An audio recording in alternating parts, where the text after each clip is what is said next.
indicate the type and packaging of these commodities being imported. And these particular questions are for the financial year 2021 and 2022, as well as 2022 and 2023.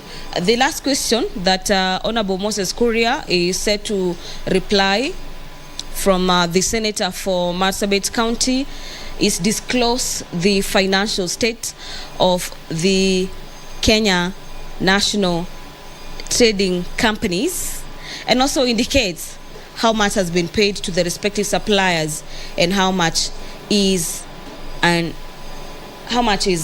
outstanding. The Kenya National Trading Corporation appears to be the gist of questions by the Honorable Member for Marsabit County, Honorable Senator Mohamed Chute. The Cabinet Secretary for Energy and Petroleum is also set to appear before senators this morning. And the Cabinet Secretary, Honorable Davis Chichil, is set to answer questions from the Senator for Turkana County. The very first question is the reasons for the government delay in disbursing of funds from the sale of crude oil in 2019 to Chem China International to the Turkana County government and the local community, despite the enactment of Petroleum Act number 2 of 2019.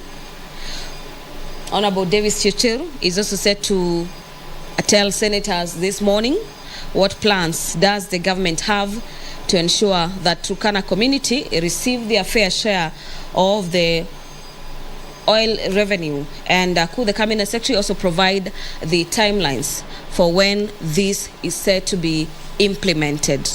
Those are the two questions that are said to be fronted to the Cabinet Secretaries this morning.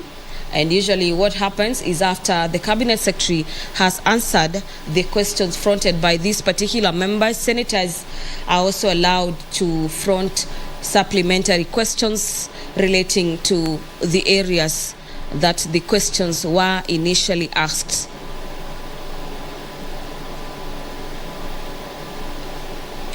The Prompt Payment Bill, Senate Bill number 8 of the year 2022 by Senator Mariam Sheikh Omar, as well as the Learners with Disability Bill, Senate Bills number 4 of the year 2023 by Senator Professor Margaret Kamal and nominated Senator Crystal Asige.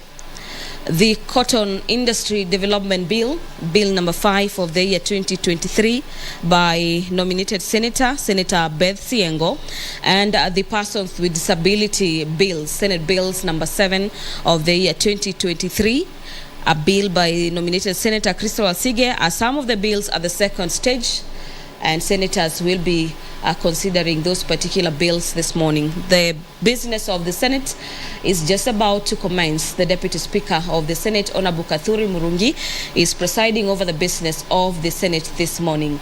I now hand over for the live broadcast. Good morning. As your servants whom have been pleased to call for leadership positions this republic, we seek guidance to treat and consider all matters that shall come under deliberation in so just and faithful manner as to advance the peace, prosperity, and welfare of our country and of those whose interests you have committed to our charge. Amen.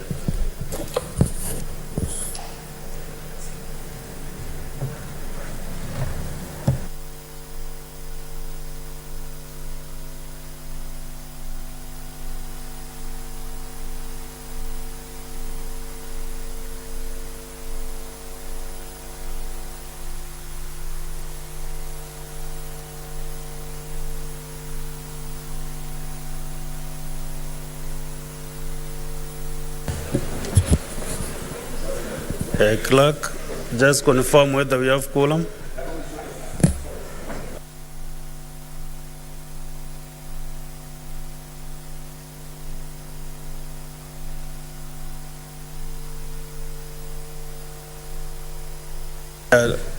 Ring the quorum bell for 5 minutes to start with.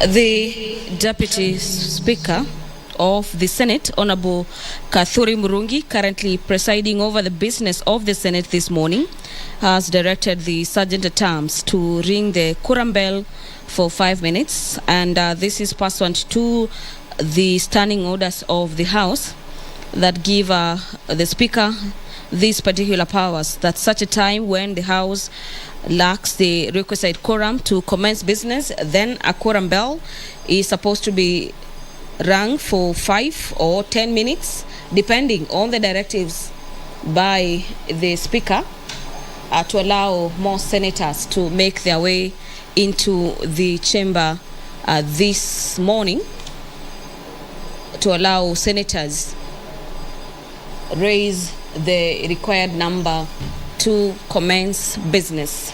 Let's have a further look at the order paper this morning. Senators are streaming to the chamber, and initially, before I handed over the proceedings from or to the chamber, also you can follow up on the live broadcast on issues developing from the chamber. I was just highlighting to you some of the bills before the Senate for consideration at the second stage. And to just take you through some of the other bills is the Heritage and Museums Bill. And this is Bill number 8 of the year 2023 by the Chairperson Standing Committee on Matters Labor and Social Welfare. The Kenya Sign Language Bill, Senate Bills number 9 of the year 2023 by Senator Professor Margaret Kamal and nominated Senator Crystal Asige, are also some of the bills at the second stage. And today we expect senators to make their input in regards to proposals in these particular bills. The Committee of the Whole is also set to consider the Equalization Funds Appropriations Bill. This is Senate Bills number 3 of the year 2023. And this particular bill is by the Chairperson Standing Committee on Matters Finance and Budget.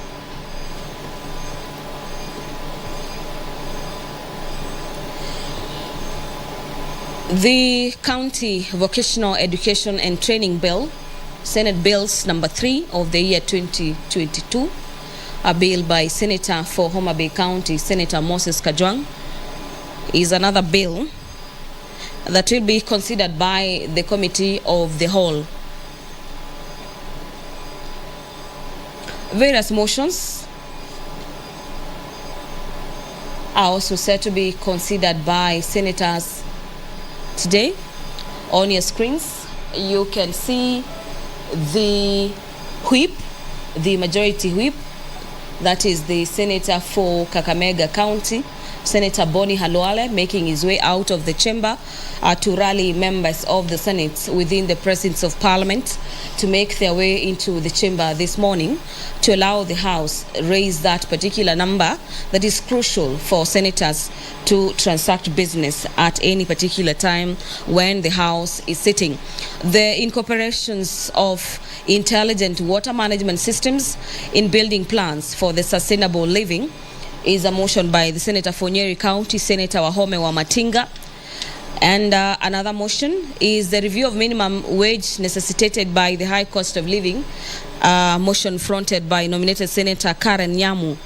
The acceleration of the implementation of the Sustainable Development Goals, SDGs, is a motion by Senator Catherine Muma, nominated senator from the ODM party, that senators are equally set to consider during today's sitting, as well as the arbitrary arrests of the Kenyan fishermen by the Ugandan authorities by the senator for Kisumu County, Senator Dr. Oburu Oginga.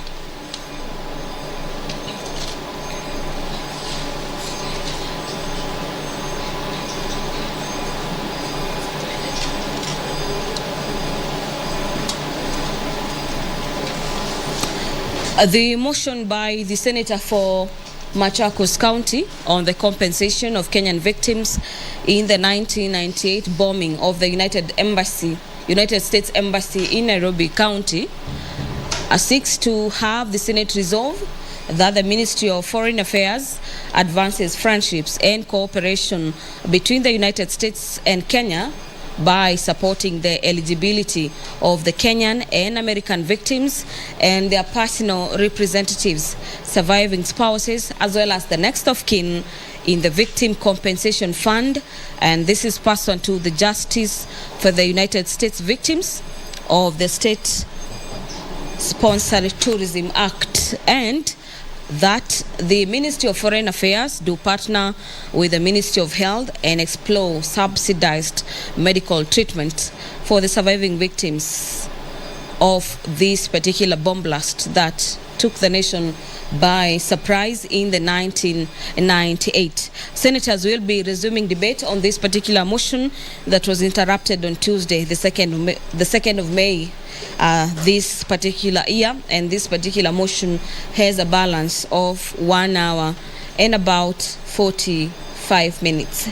Senators are this morning also set to resume debate on a motion by the chairperson, Standing Committee on Matters Devolution and Intergovernmental Relations, that the Senate adopts the report of the Standing Committee on Devolution and Intergovernmental Relation on a statement sought on the relocation of the National Government Administrative Services, and this is from Chuka Town to Kathuana County Headquarters in Tharaka Nithi County. This particular report by the Committee on Devolution and Intergovernmental Relation was laid on the table of the House on Wednesday, 19th April this year. This particular report is by the Standing Committee on Matters Devolution and Intergovernmental Relation, and this particular committee is chaired by Senator Mohamed Abbas.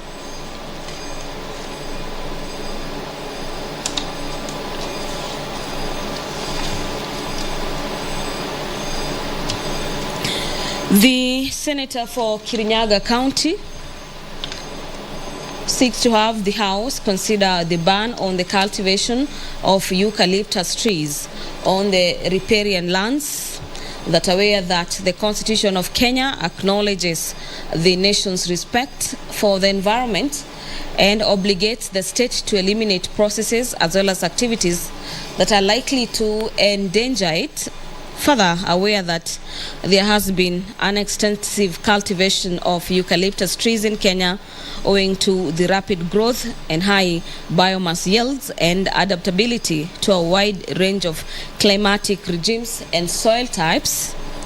Concerned that eucalyptus trees require a high amount of water, and this is throughout their growth, and they have deep root systems that extract water from the soil at a rapid rate, and that their cultivation on riparian land depletes the water in the riparian ecosystem and often resulting in the drying of streams, aggravating the effects of climate change, and this is particularly on the infrequent and insufficient rainfall currently being experienced in the country.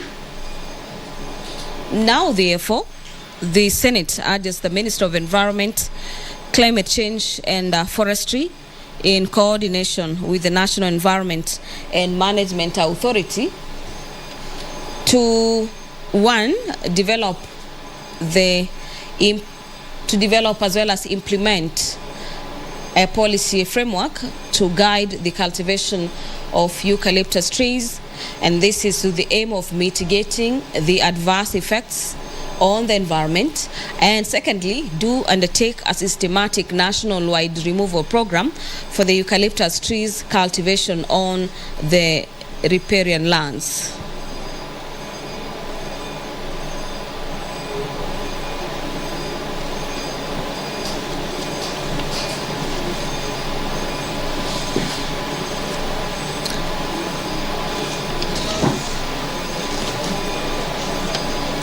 Pursuant to Standing Orders number 111, subsection 1, the Senate resolved on the 15th of February as follows: that the debate on a motion not sponsored by the majority or minority party or a committee shall be limited to a maximum of 3 hours, with not more than 20 minutes for the mover, 20 minutes for the majority party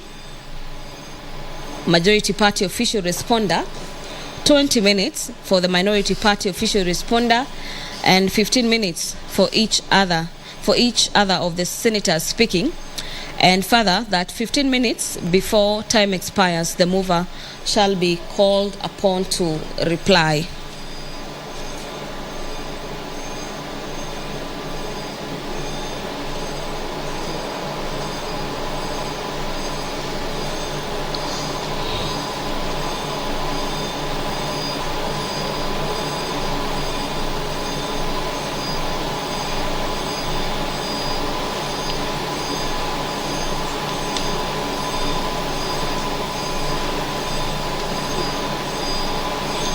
We expect the business of the Senate to kick off any moment from now. The Sergeant at Arms is currently doing a head count of senators in the chambers this afternoon, and the House has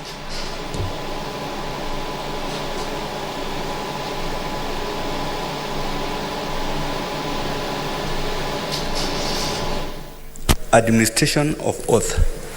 Next order. Order number 2, communication from the chair. Next order. Order number 3, messages. Next order. Order number 4, petitions. Next order. Order number 5, papers. Next order. Order number 6, notices of motion. Next order. Order number 7, questions and statements.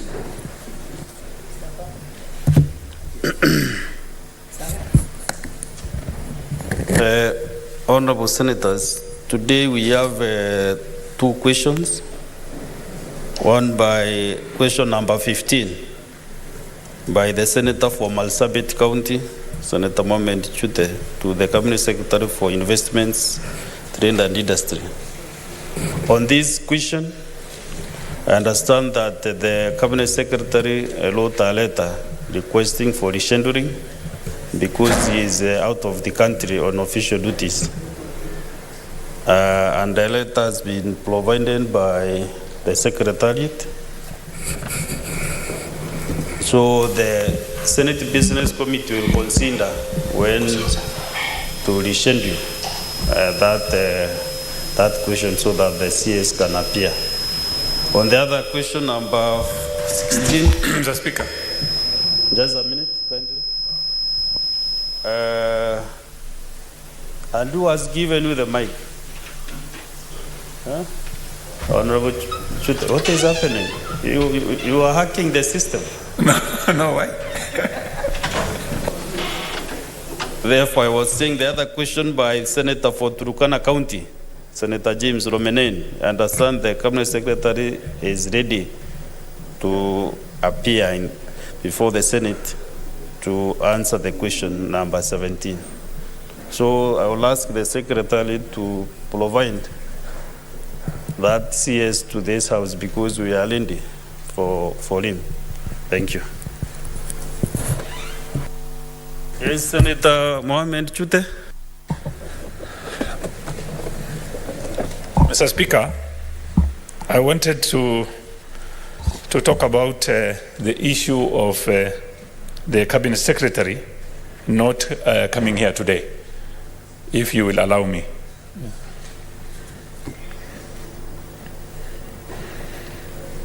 Yeah, just 1 minute. Don't we want to add Yes. my communication?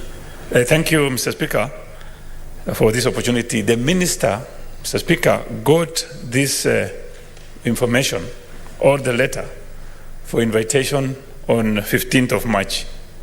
And he should have answered this question, or he should have let us, the House, know that he is not going to be in. because he received the letter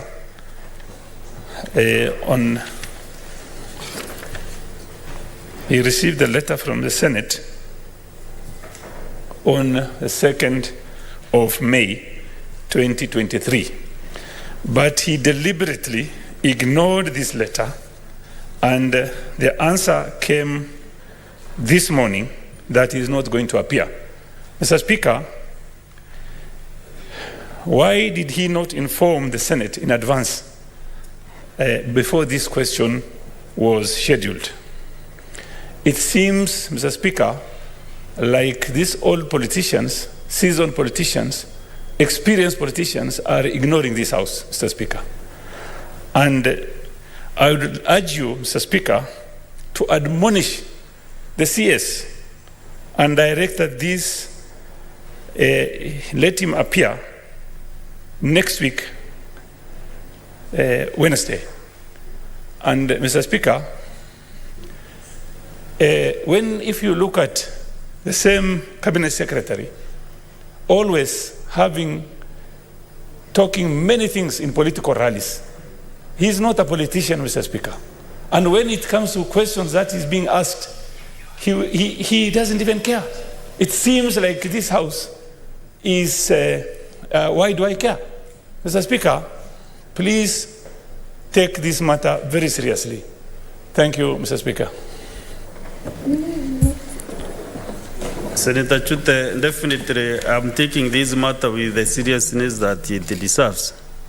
And I've requested that that question should be rescheduled within almost actually a week.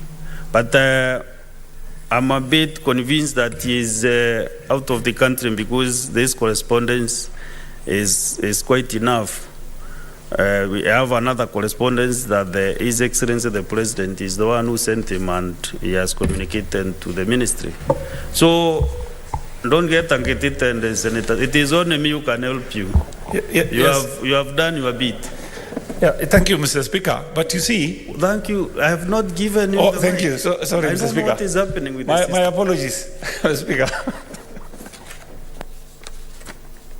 The technical team should work on this system with immediate effect so that we can be able to do smart business. So I was saying, Senator Chute, your issue is well placed on my table. And I want to assure you that the CS must appear in the next sitting.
I want to welcome the CS Energy and Petroleum with your team.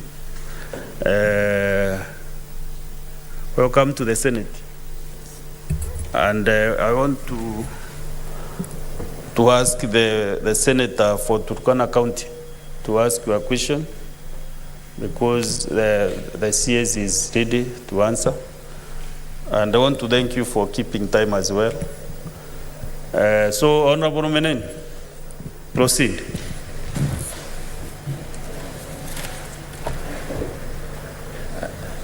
Mr. Speaker, I want to thank you for this opportunity and also thank for CS for Petroleum for availing himself for this question. Mr. Speaker, I ask the question number 0117. What are the reasons for the government's delay in disbursement funds from the sale of crude oil in 2019 to Chem International, a UK company, to the Turkana County government and the local government, despite the enactment of Petroleum Act No. 2 of 2019. B of the question, what plans does the government have to ensure the Turkana community receive their fair share of oil revenue? And could the Cabinet Secretary provide timeline for this? Thank you, Mr. Speaker. Thank you. CS, it's your turn now to respond to the question.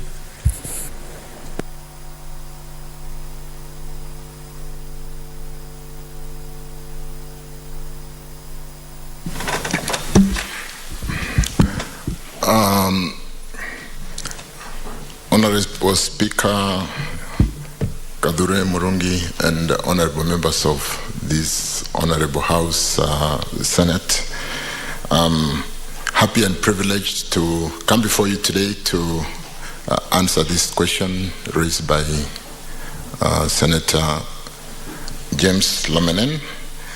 And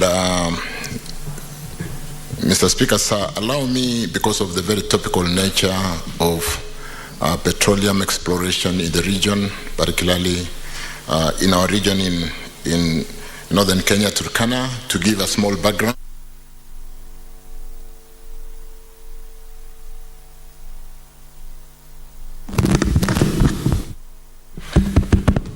So that we can all be in tandem with what's happening. I know there's been coverage in the media regarding some two oil upstream majors, Total Energy and one other partner, Africa Oil, relinquishing their 25% shares each, and Tullow taking over 100%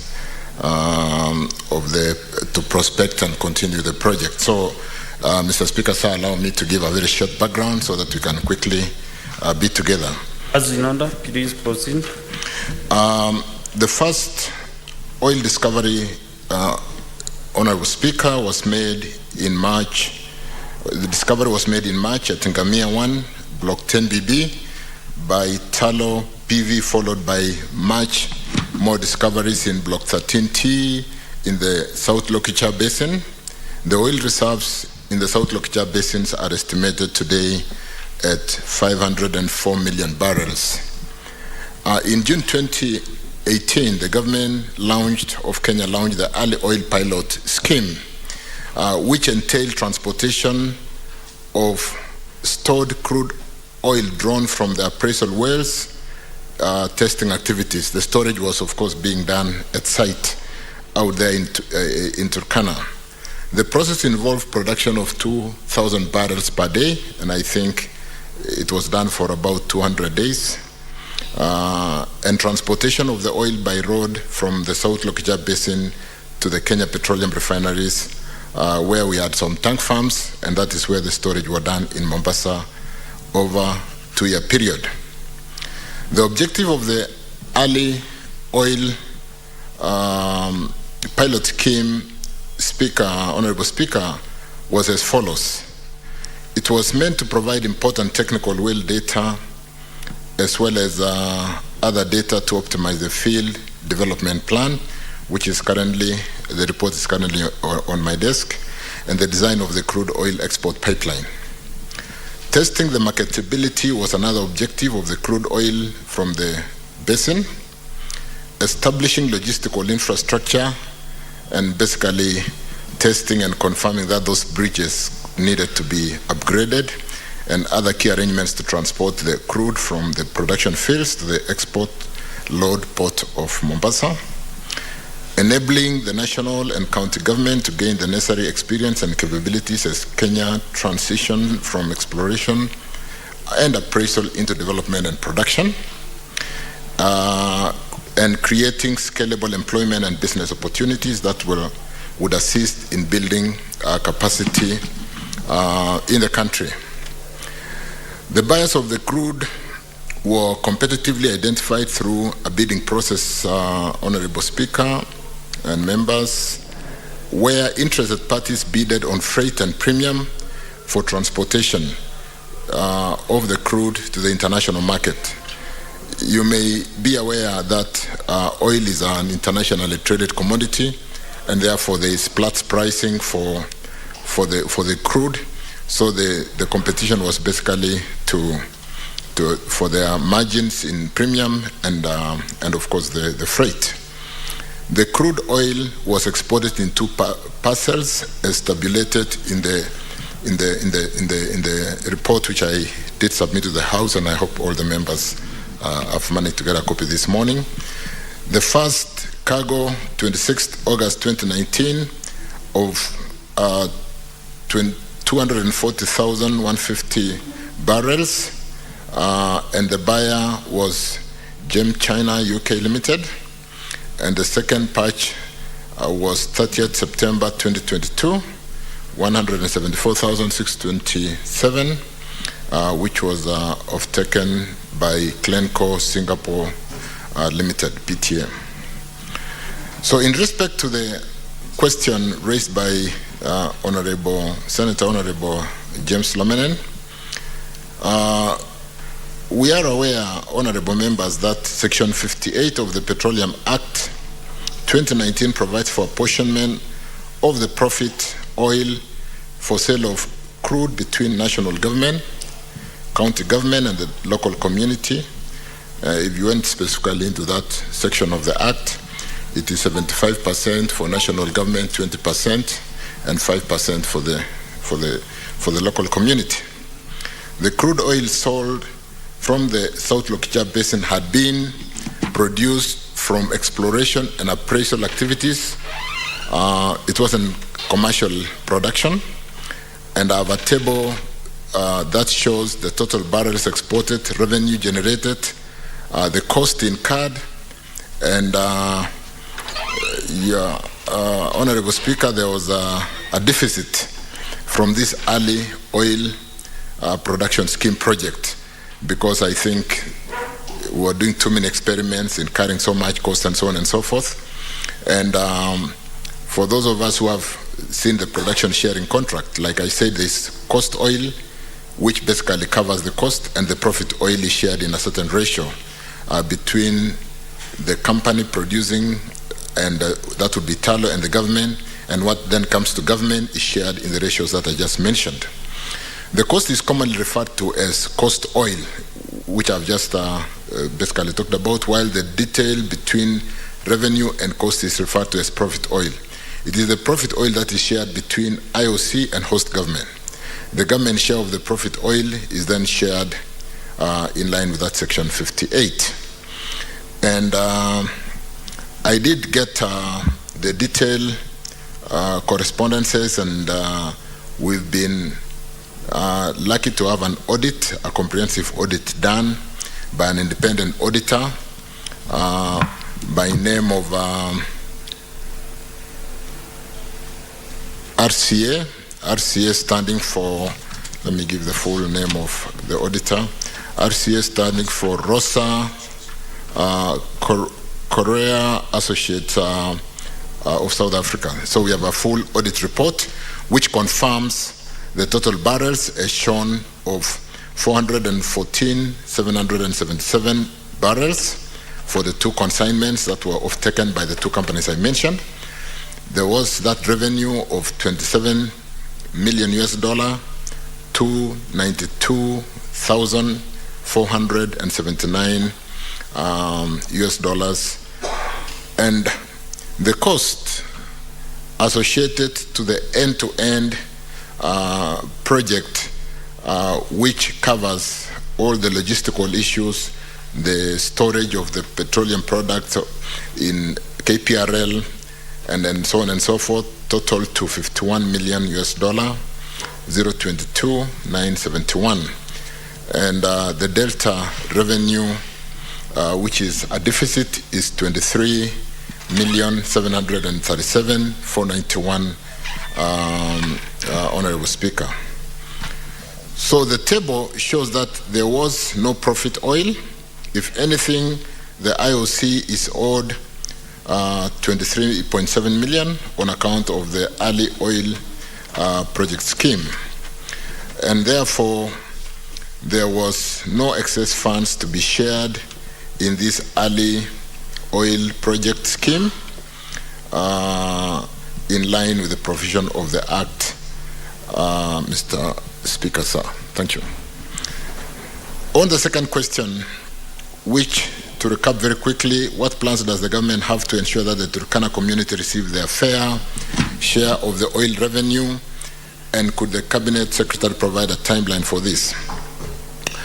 Oil revenue, Honorable Speaker and Honorable Members of this House, from petroleum will be shared in accordance with Section 58 of the Act, Petroleum Act 2019.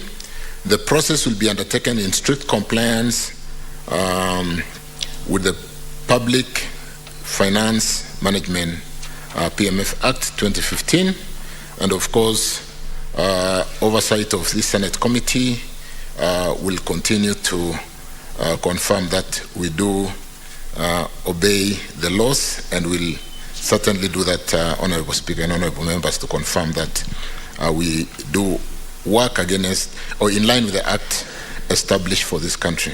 The Ministry is currently reviewing the Field Development Plan.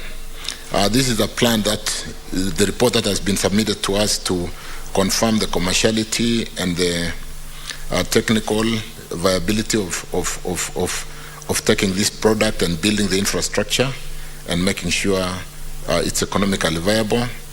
And this will soon be tabled in the House with a comprehensive report, technical report on the commerciality, both technical and economic report for ratification by Parliament, and after which the contractor is expected to move to final investment decision in the timelines that should be done within a year, and thereafter build the infrastructure within a period of 3 years to be able to get our first oil into the market.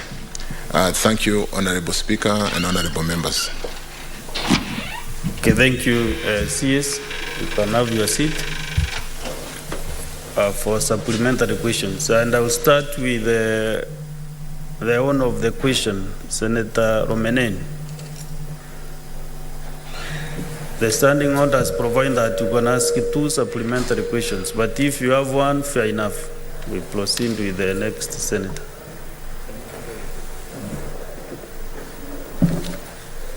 Mr. Speaker, this is the saddest news I've ever received in this Senate. Mr. Speaker, the report that has given by the CS that they have agreed that the crude oil was sold and it was exported to UK company. And what we are reported there, that after selling the crude oil of 414,000 barrels, what we received at what we call delta revenue, which is negative 23,730 USD. Mr. Speaker, this information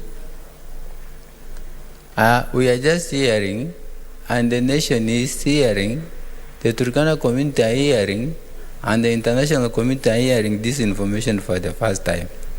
So why did the ministry decide to sell the crude oil while they know very well that it was not viable?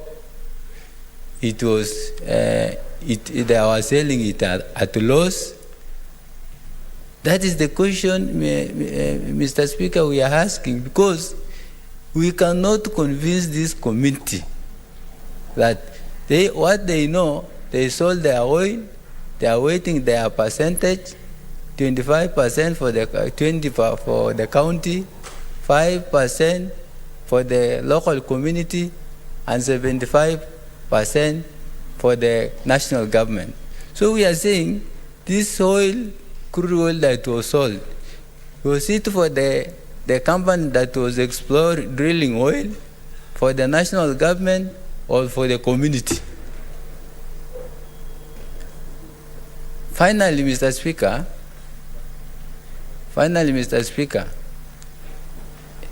if this is what happened is the crude oil in the Turkana, how will the Turkana community or Turkana county trust the government in the remaining crude oil, which they intend to drill more than 100 boreholes?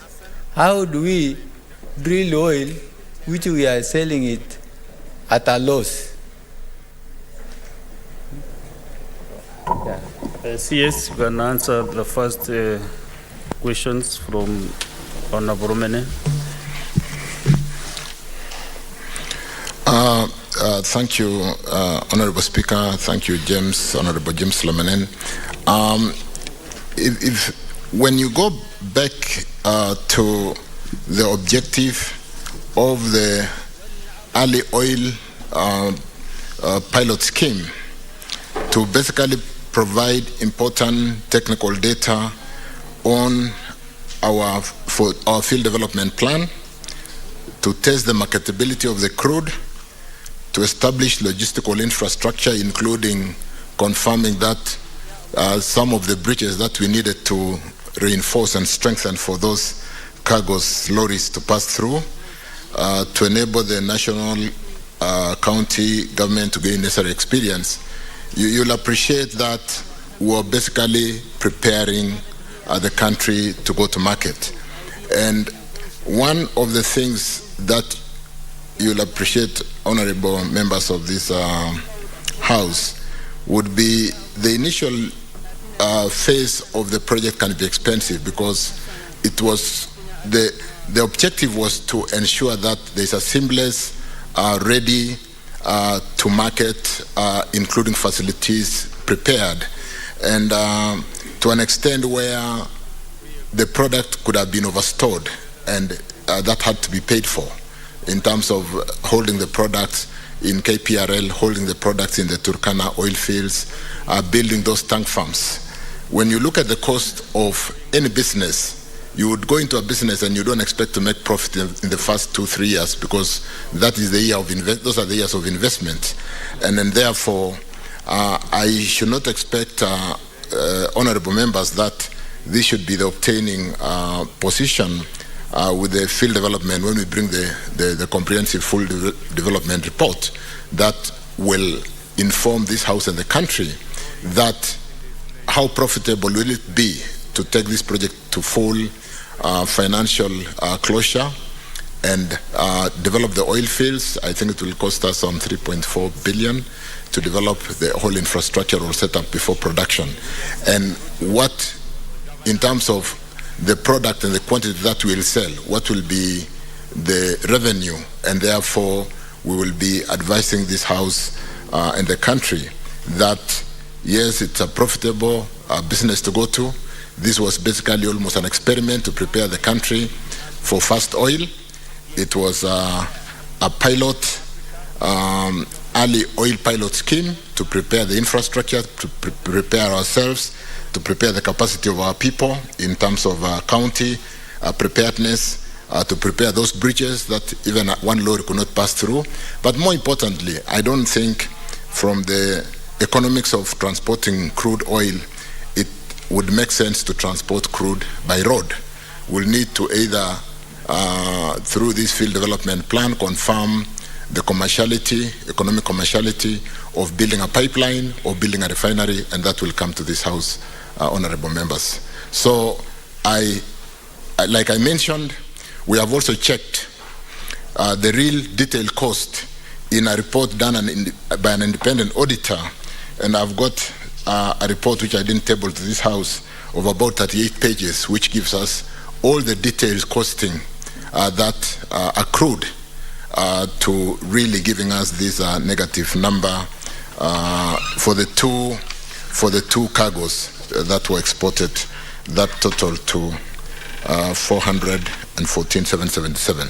So I do not think as Minister for Energy that this will be, when we submit the full FDP report to confirm the commerciality, economic commerciality and technical viability of building infrastructure and taking our product to market, that the situation will obtain as we are seeing in the early oil project scheme that was meant to achieve those objectives that I've highlighted. Thank you, Honorable Speaker. Thank you.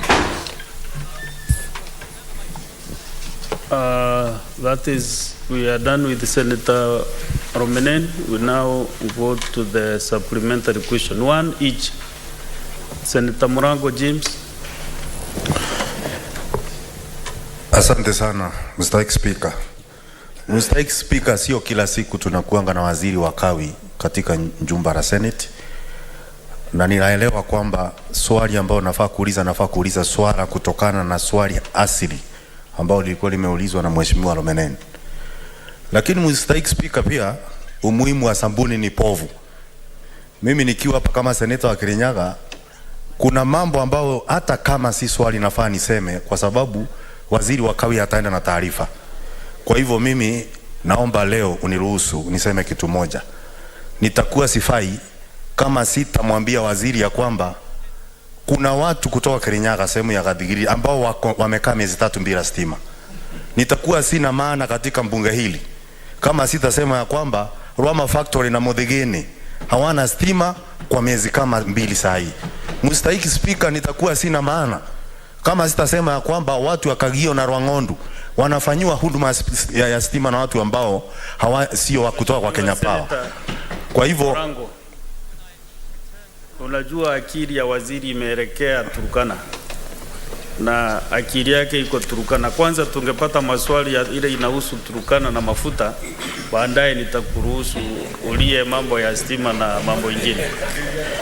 Asante sana. Nipate swali ya Senator Chute, labda hiyo inaenda Turkana. Sasa nilikuwa nauliza hiyo ya Turkana, Mr. Speaker. Nikimalizia nilikuwa sasa napeleka akili huko Turkana. Sasa haya, wacha amalizie na Turkana sasa. Mr. Speaker, swali ambao ningetaka kumuuliza waziri kulingana sasa na swali la Romenen, kwa sababu Turkana inajulikana sana na mambo ya mafuta na pia kuna zile development ambazo zilikuwa zinafaa kufanyika CSR wakati wanachimba mafuta. Mimi waziri angetatuambia, kwa sababu mafuta ilichukuliwa Turkana na haina faida, ni kitu gani kingine ambao itafanyiwa wakazi wa Turkana kwa sababu mafuta yao ilichukuliwa, ili waridhike na kufaidika kwa kujitolea kwao na kupeana nafasi ya mafuta kuchimbwa. Asante sana Mr. Speaker, na nangoja nafasi nyingine ya kuuliza maswali ambayo hayahusiki na swala la Romenen. Asante. You know, yours is like a comment. I don't know whether the CS has that specific answer. But let me give also Senator Chute, then you can combine those two questions. Thank you very much, Mr. Speaker. Thank you, Mr. CS, for coming before us today. I was in your office last week. I raised the issue of Marsabit and you helped me. Thank you very much. Mr. CS, I wanted a direct answer from you. I know you found that ministry in chaos. If you look at the first debt, 240,150 barrels were exported on the 26th August 2019. That is about 100 days production. And it took your ministry 4 years, from 2019 to 2023. So if you've taken 4 years to do 240 barrels and you want to have a production of 2,000 per day, so are you really telling us it will take you another 100 years to get into production of 2,000? And on the same note, what you found there, your predecessor had used 4 years to extract 240,150. What changes are you going to make to make sure that you are going to run this petroleum product efficiently and maybe viable in like 3 years, you've said? Thank you very much, Mr. Speaker. You can respond to that specific question. CS. Let me start with, thank you, Speaker, Honorable Speaker. Let me start with Honorable James Morango of Kirinyaga with respect to the CSR, or corporate social responsibility investments that will need to undertake to ensure that the people of Turkana or our Kenyans who live in the communities where we are prospecting and leveraging the economic development for this country are supported through that CSR program Mheshimiwa did mention. I think today, and like I mentioned, if you see Total Energies and Africa Oil exiting and seeding or farming out and allowing Talo to take over the 100% ownership of the blocks in Turkana. There is today really, with the challenge of climate change, a significant concern with respect to environmental, social, and governance. And this addresses issues of investments in people, investment in environmentally friendly, being conscious of the challenges of climate change today, that we've seen the rampage in the kind of drought that we see not just in Kenya, but to a very good extent down south, where power rationing today is up to 8 hours, in Zambia, in Malawi, and so on and so forth. And we really have to pay attention to climate change issues. So many governments today, or many companies, are being screened or are screening the investment based on corporate policies that encourage companies to act responsibly. Many mutual funds or investments, brokerage firms and advisors offer investment products that employ environmental social governance to ensure that we are not only addressing environment, we are addressing how we socialize with the community where we work. And I think Mheshimiwa Lomenen, who I worked with closely in 2013, 14, and 15 when I was minister in the same ministry, will agree that there will be need for significant corporate investment in the community, in the county, and more importantly in the country, by those who leverage on our resources. And we did a number of programs, and we intend to continue pursuing that to ensure that we are socially conscious and we do significant investments. We should be seeking to see a percentage of the revenues being dedicated to a foundation that under the law, Section 58, is expected that the county government will legislate to be able to manage the social investment programs to ensure that it benefits everybody within the community, and we'll pay attention and continue to work on that, honorable members.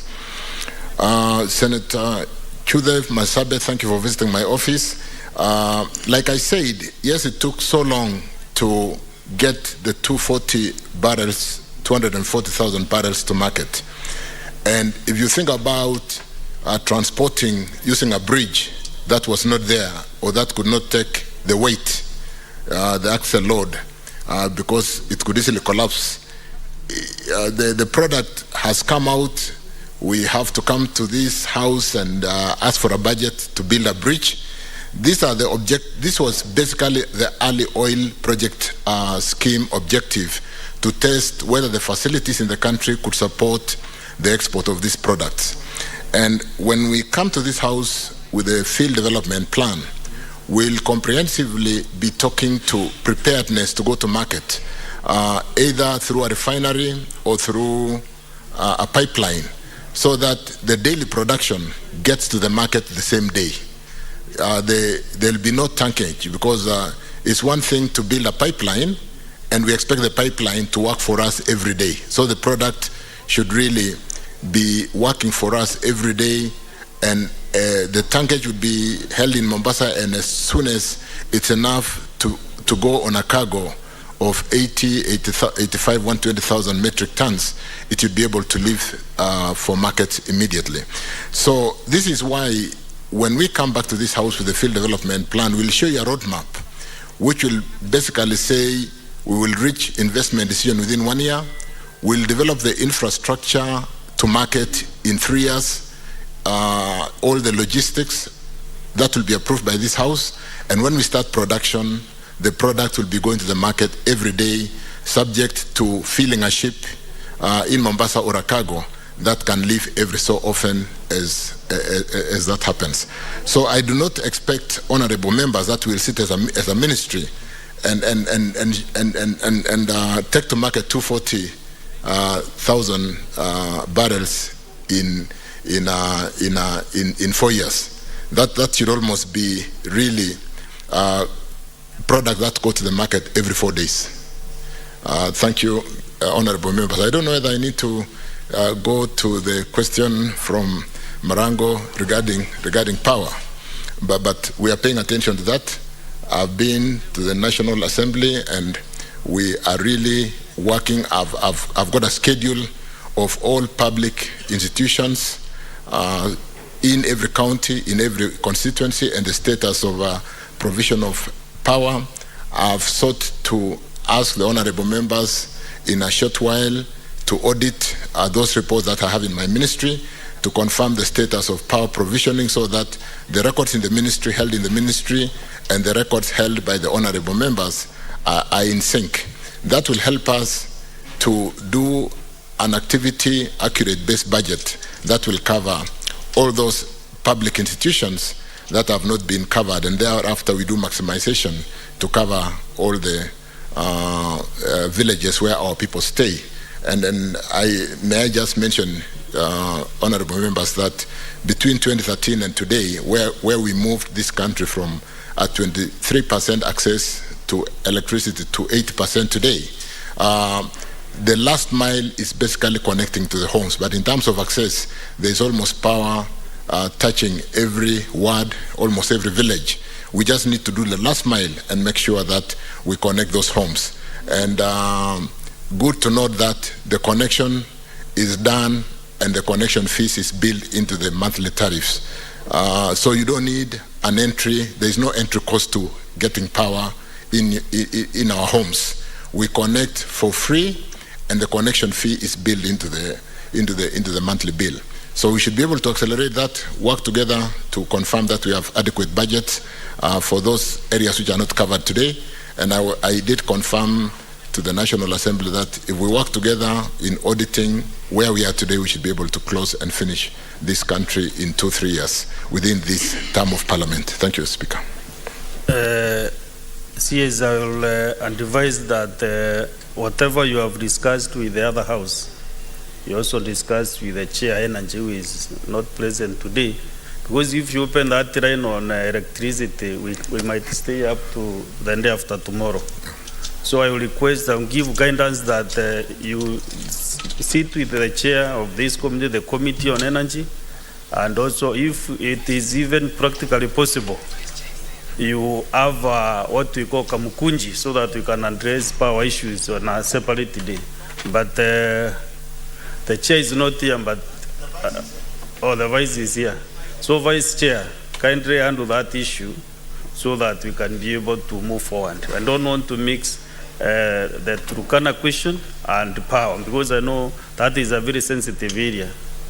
I want to give you 1 minute to give a comment, then you take over from to discuss with the CS on power issues. Thank you, Honorable Speaker. Honorable Speaker, we have actually agreed with the CS that this Friday we have a meeting with him as a committee. And then we will schedule one of the Wednesdays in this house so that he can give us the actual status of last mile connectivity across the country. Because there was even an advert that was put out last week by the ministry for last mile connectivity, and most of the counties that got who are going to benefit from that connectivity are those that are already above 50%, but there are many that are below 50, below 40, like Elgeyo-Marakwet County, but they are not part of that particular last mile connectivity. So there is a case we are putting across so that we ask our colleagues in National Assembly also to put more resources to ensure we give affirmative action to our counties and our constituencies that are very low in terms of connectivity. Honorable Speaker, mine, I have a comment on the Turkana and a question. Comment number one, Honorable Speaker, I think the ministry, there was an oversight because 4 years down the line, the ministry and also the company itself, Talo, should have had an engagement with Turkana County, tell them this is just early oil. They are doing exploration, I mean, they are doing like a pilot so that they know the challenges that they'll get as they do the oil. So I would request the CS going forward engage closely with the county government of Turkana and also the people of Logichar so that they know, because even the next, when you move the crude oil next, I don't think they'll even have something to benefit from, because I believe the investor would want to fast. That is enough. No, that's, now I want to ask my question. My question is, Honorable Speaker, why I want the CS to tell us they're exporting the crude oil, and we have a refinery in Mombasa that we can refine and process the crude oil that will help the country to generate employment for our youth. Why don't we revive the refinery in Mombasa, process the crude oil, sell the white oil in the country, and generate more employment for our youth in the country? Thank you, Honorable Speaker. Senator Boni Karole. Thank you, Mr. Speaker.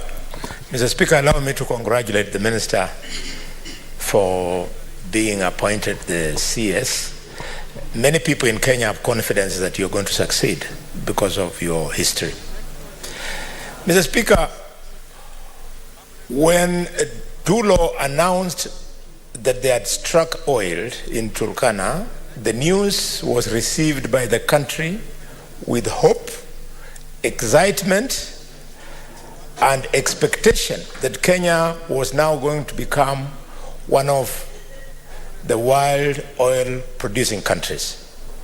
Minister, can you just clear the air, even a few words, with a paltry production that you have announced in the last 4 years?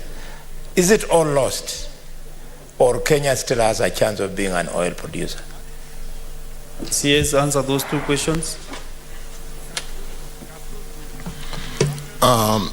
Thank you, Speaker.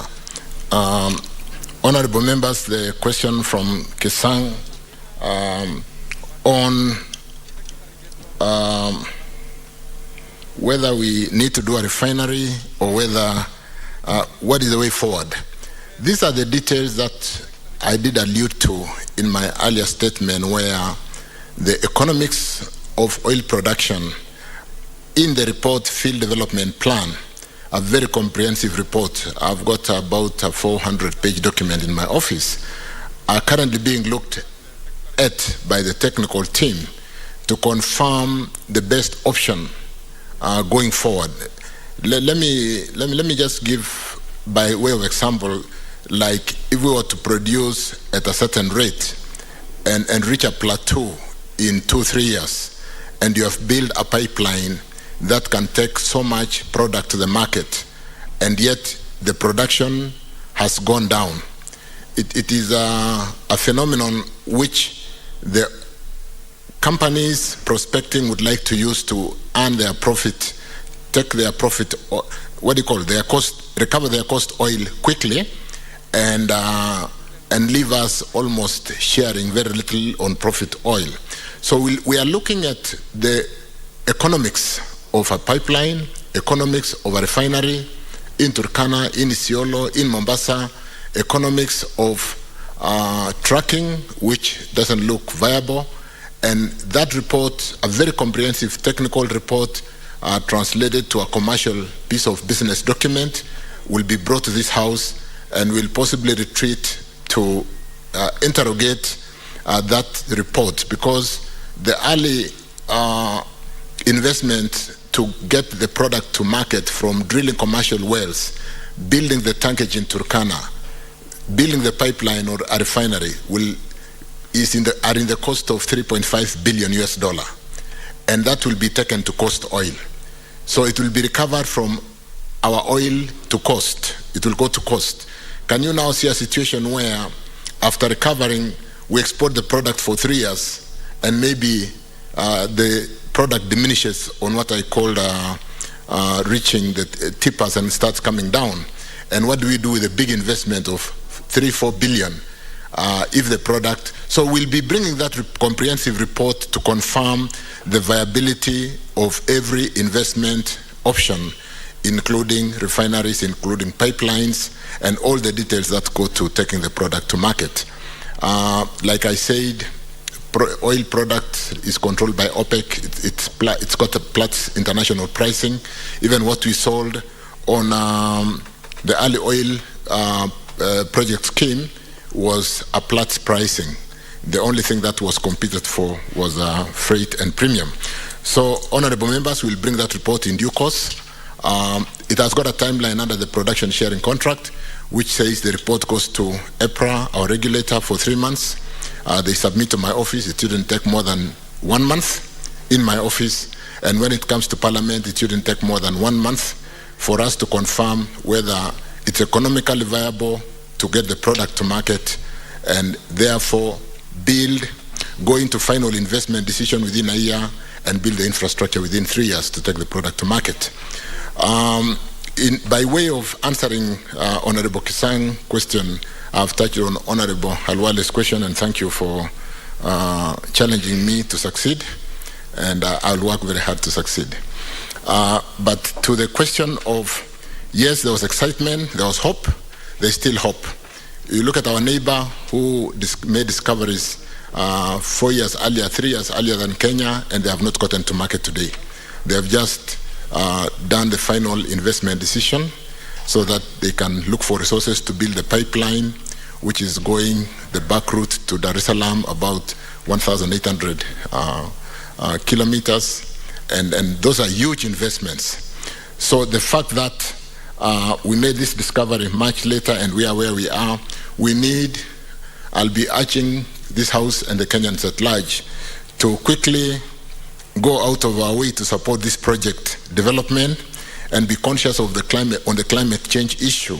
Because when I came into this House this morning, I looked at and did some extensive reading on environmental, social, and governance challenges that are facing the world today due to climate change.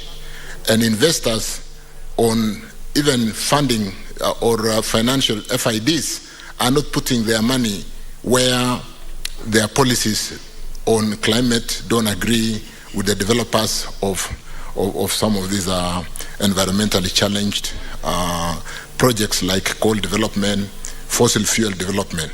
So we need to bring this to closure, because you are also aware that Kenya has signed to be 100% green, particularly on power generation by 2030. So unless we embrace this project and support it and run with it to reach to final investment decision and fast oil within the next 3 years, more and more of the West, the European area, rather part of the world, may not be putting their money into this investment because of their policies on responsibilities on the climate change. And therefore, I want to confirm that We have a timeline. We will work together to ensure that we quickly maintain the excitement and the hope of using this natural resource to develop our country like the West has done for the last several years. Thank you, Honorable Speaker. Honorable Senators, there is a lot of interest on this matter, and I'll now give guidance that every senator can take at least 1.5 minutes to ask a question, direct question, or 2 minutes maximum, so that we can make progress. Senator Fatuma Nduru.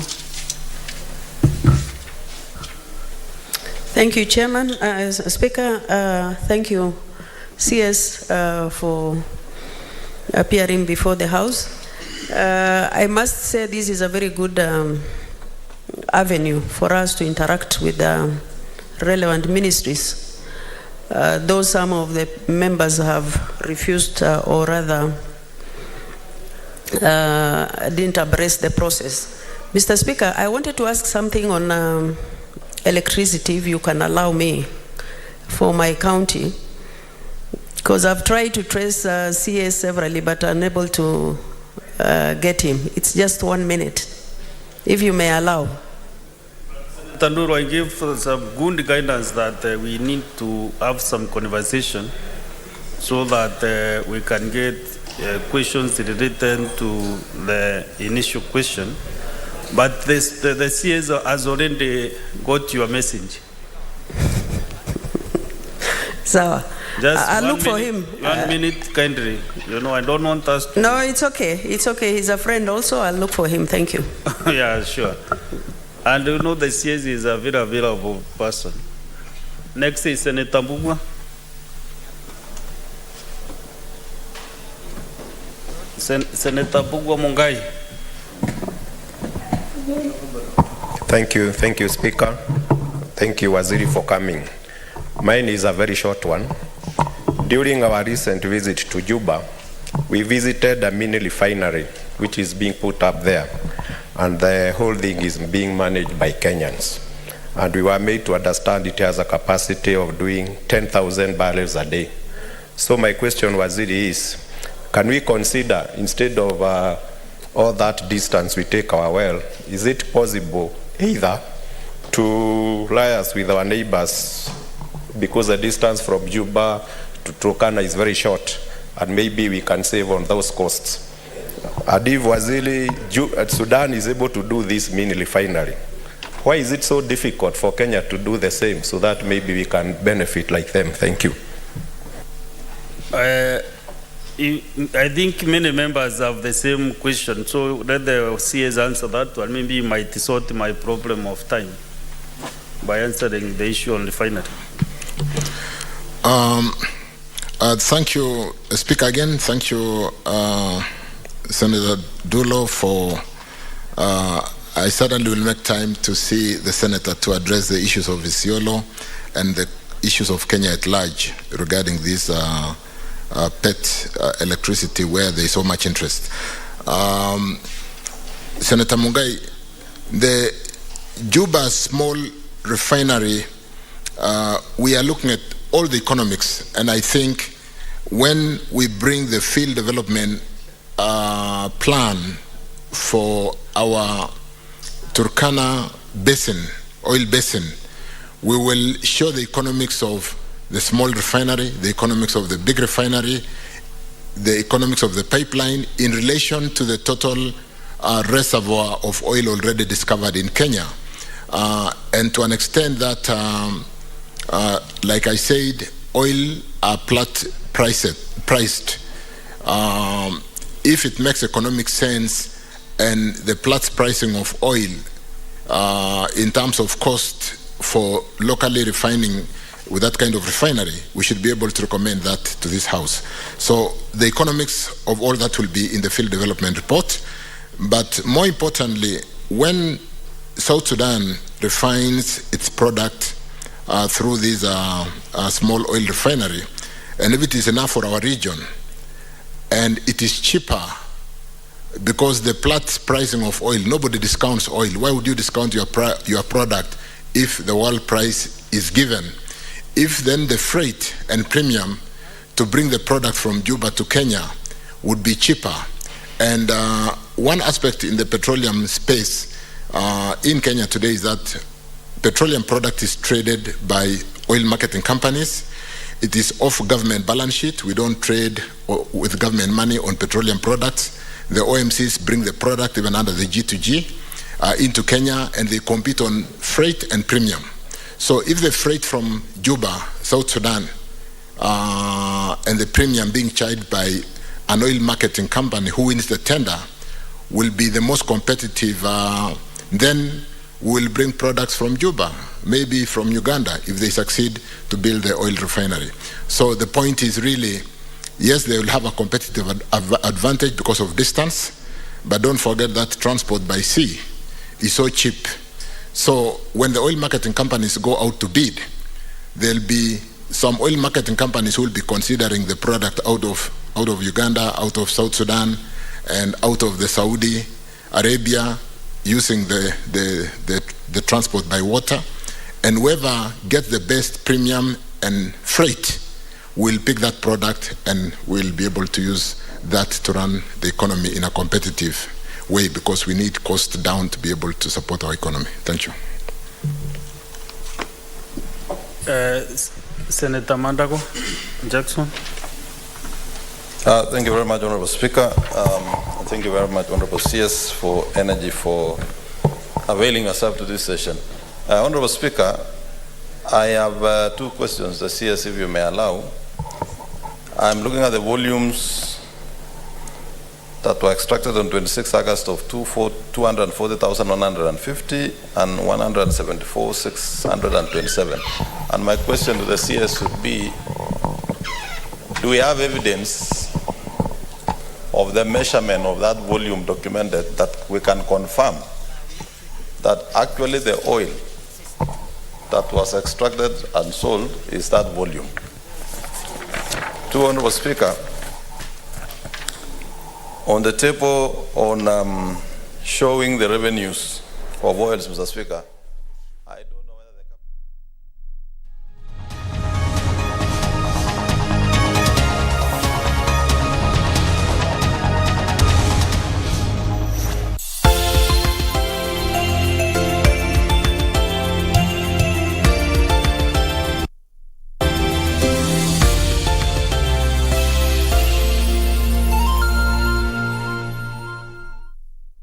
you are still consulting. Allow me to ask the CS, why is it that the connectivity in this country is no identifier, which we are going to give all newborns in Kenya, and it becomes their ID when they attain the age of majority at 18. So, Your Excellency, I think we are on the right forum. This is a forum which will make us move into the digital world and move Kenya's registration of persons, Kenya's identity system to the next level. And we are very happy with the kind of cutting-edge technology that have been demonstrated during the exhibition. I welcome everyone, and I look forward to learning and picking ideas which we can integrate as the people of Kenya as we move towards modernizing our ID system. Your Excellency, allow me, before I invite you, to recognize the ministers who are present by just reading out their names so that they can be acknowledged. Honorable Huria Ali Mahdi is the State Minister for Innovation and Technology from the Federal Republic of Ethiopia. We have Tesfaye Daba Watkira, who is the Cabinet Affairs State Minister from the Republic, again, of Ethiopia, the Federal Republic of Ethiopia. The Honorable Yusuf Masauni is the Minister for Home Affairs of the United Republic of Tanzania. The Honorable Mamadou Adamu Soleil is the Interior Minister of the Republic of Niger. The Honorable Hamed Mwalim Fiki Hamed is the Interior Minister of the Republic, the Federal Republic of Somalia.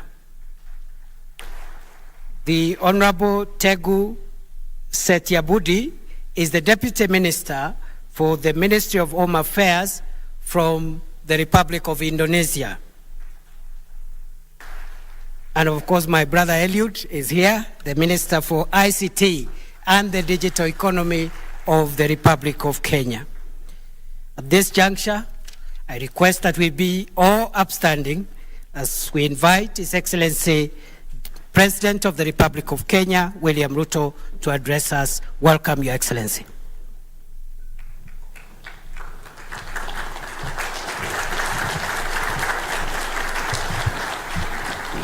Good morning, everybody, and let's take our seats. Thank you very much.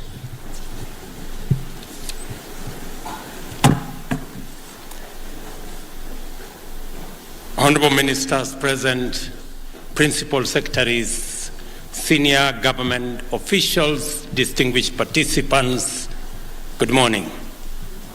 And welcome to, let me join the Governor of Nairobi in welcoming all of you to Kenya. I know the Governor has given you some information. He has welcomed you home. Let me underscore that as a scientist myself, scientific information, including data, have verified that the earliest remains of man were found somewhere in Turkana in Kenya. Therefore, our friends from Europe, our friends from the Americas and Asia and the rest of the continent of Africa, welcome home. This is where the human journey began. And if for any reason you feel so much at home that you're tempted to stay behind, please feel free, because this is home. Secondly, the Governor of Nairobi has also told you that this is the only city where the national park with all the wild animals is 10 minutes drive from your hotel room. Let me just maybe add to the information that he has given that sometimes the lions and the other wild animals, sometimes they break off from the fence. So if you meet a lion on the street, please be careful, because it is not domesticated, it is wild.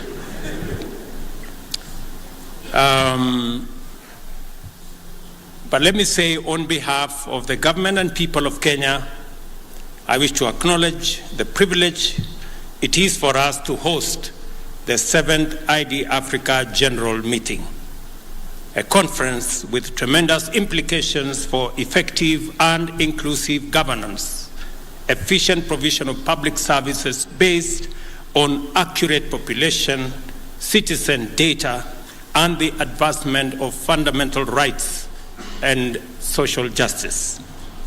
A gathering of eminent experts in the field of identity management, drawn from African governments, international development and humanitarian agencies, as well as global leaders in digital identity solutions. This is an event of monumental significance by all accounts, and I am immensely delighted to be here. And on behalf of the people of Kenya, I extend a warm welcome to all our visitors from Africa and the rest of the world. Please do feel at home and endeavor to find the time to experience our magnificent country and its delightful attractions that will make for a memorable stay, including what Governor Sakaja said. This conference offers a unique forum for productive interactions among African national identity management agencies, as well as potential transformative exchanges between these agencies and global experts from the identity and biometrics industry. I have been impressed by the latest identity management innovations on display, and I believe that they constitute a significant indicator of this exposition's transformative potential. We consider sound identity management to be essential to the integrity of the state because we recognize its immediate implication for the effective management of our democracy, society, and the management of our economy as well. Good governance entails effective administration and efficient management of the economy by a legitimate government authorized through democratic elections. Accurate information about the population resident within our territory is absolutely indispensable.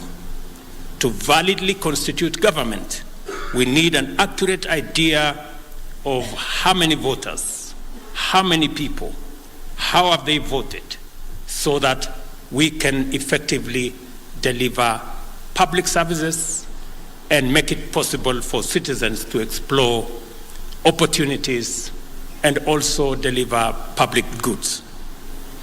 The government also needs accurate information on essential attributes of citizens and other residents of a country in order to provide them with services and otherwise allocate resources for their benefit with a measure of efficiency and accuracy.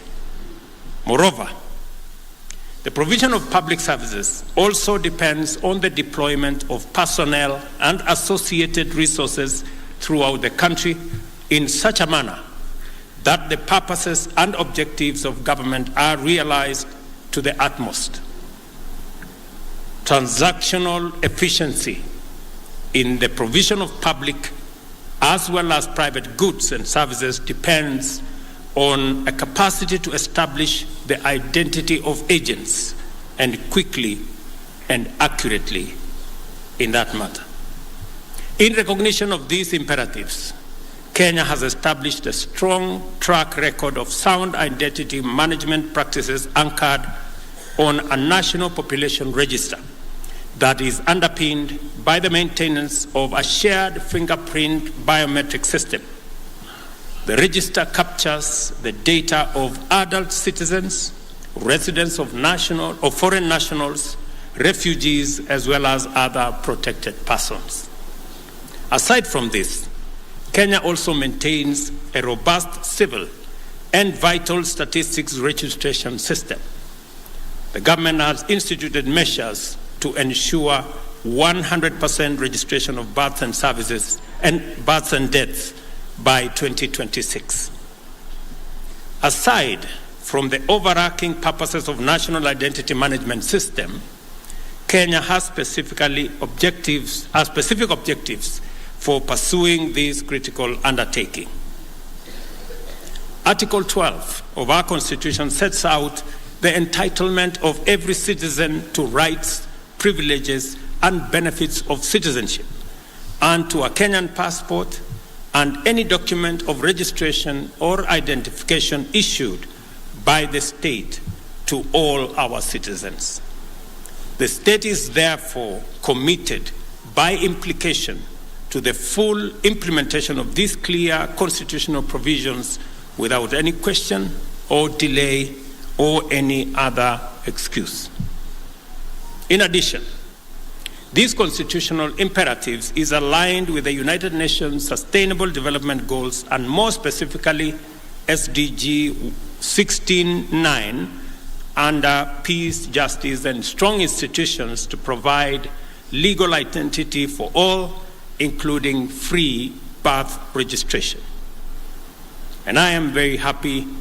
I was particularly impressed and fascinated by the presentation of Colin Howell, a great professional. and his journey across our continent and what he has, the kind of expertise he has been able to bring to bear on our identity infrastructure, including the Kenyan one. And I want to say just two things. Even as you go through this very important conversation, and as you bring our professionals, experts, scientists, designers into this space so that we can chart the way into the future together, including all the expertise that come and have worked with us, I want you to pay special attention to two fundamental things. Number one, we are investing as a continent, and specifically as a country, about 30% of all our resources in education, training, and research. And because of that huge investment, we are developing a human capital. And about 30 million Africans join the labor market after undergoing various levels of education. I would ask that even as we develop the expertise around this field, even as we work with professionals and experts and designers, we have millions of young people, talented, tech-savvy in our continent that can be trained, that can work with experts from the rest of the globe, and in a very short time, we should be able to not only do what Colin Howell is doing by Africans in Africa, but we can also begin the journey to export that talent to other parts of the world.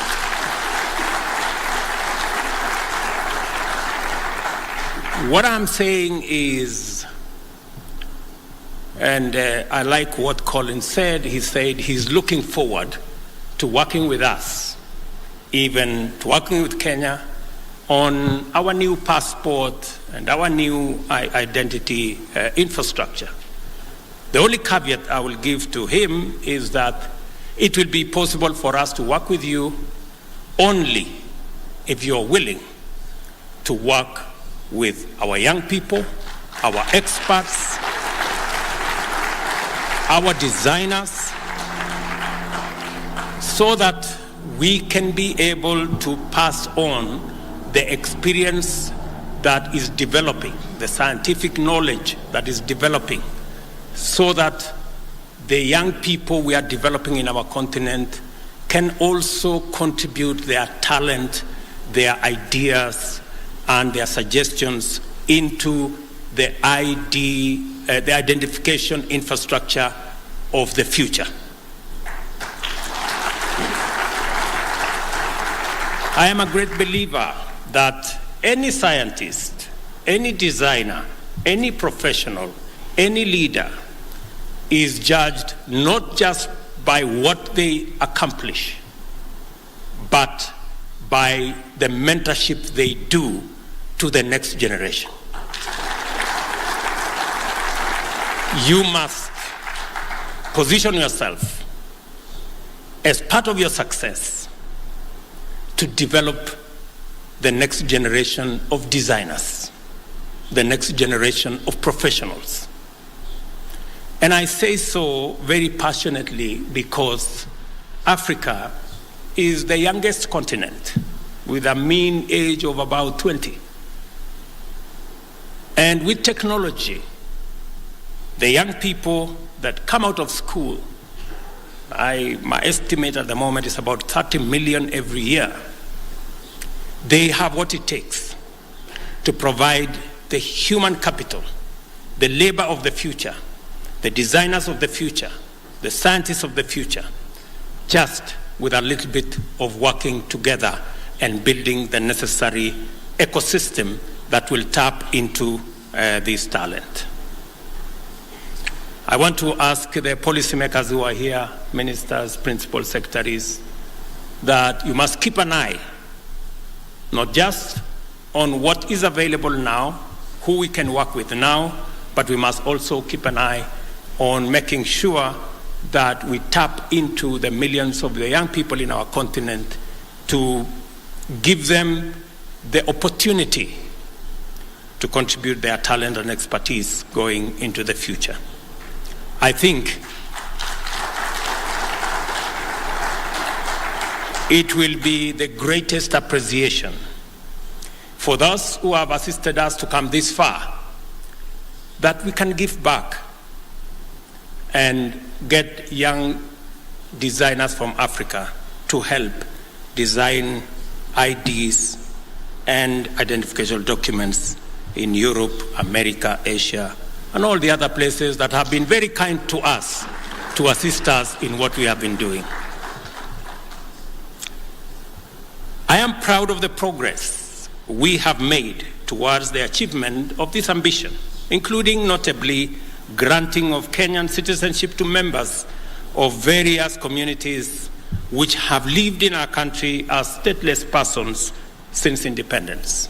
We have people from Mozambique whom we have granted Kenyan citizenship.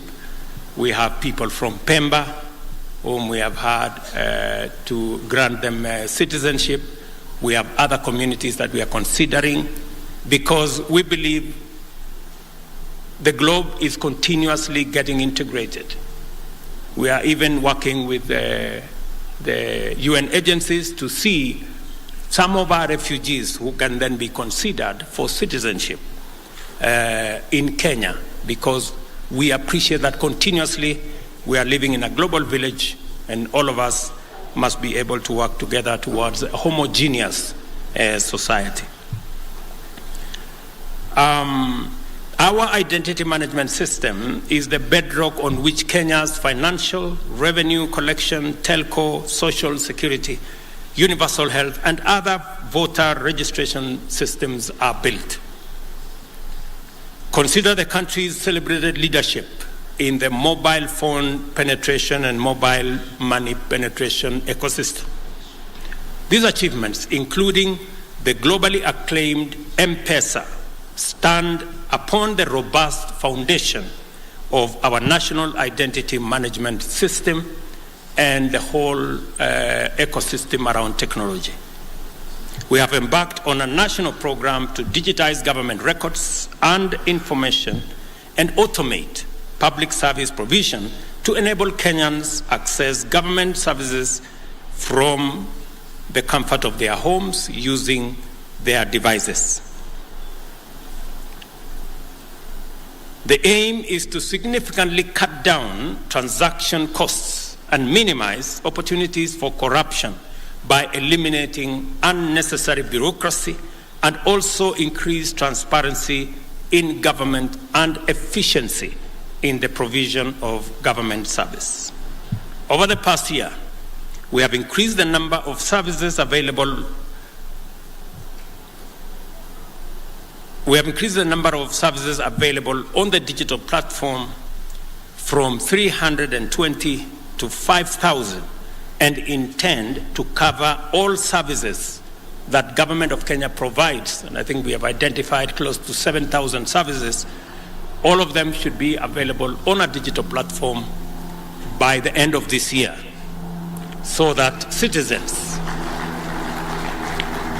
from the comfort of their homes or their offices, can interact with government, can access government services in an efficient, effective, timely manner without unnecessary bureaucracy. Because of this ambition, Kenya is among the earliest of its continent's peers to establish a policy framework for data protection, which includes comprehensive legislation and regulations to safeguard privacy and personal data. I know it's a big concern. People don't want their medical records, they do not want their personal data to be abused or to be used by people who are unauthorized. And that is the reason why we have a comprehensive data protection legislation that provides security for the use of data that is available on the digital platform for people who are only authorized to access that information. And I saw our Director General of Data, she's here, a very efficient lady, but she's also tough. I sometimes find people complaining that she has taken steps against them. Continue doing the good job, madam. You have my support.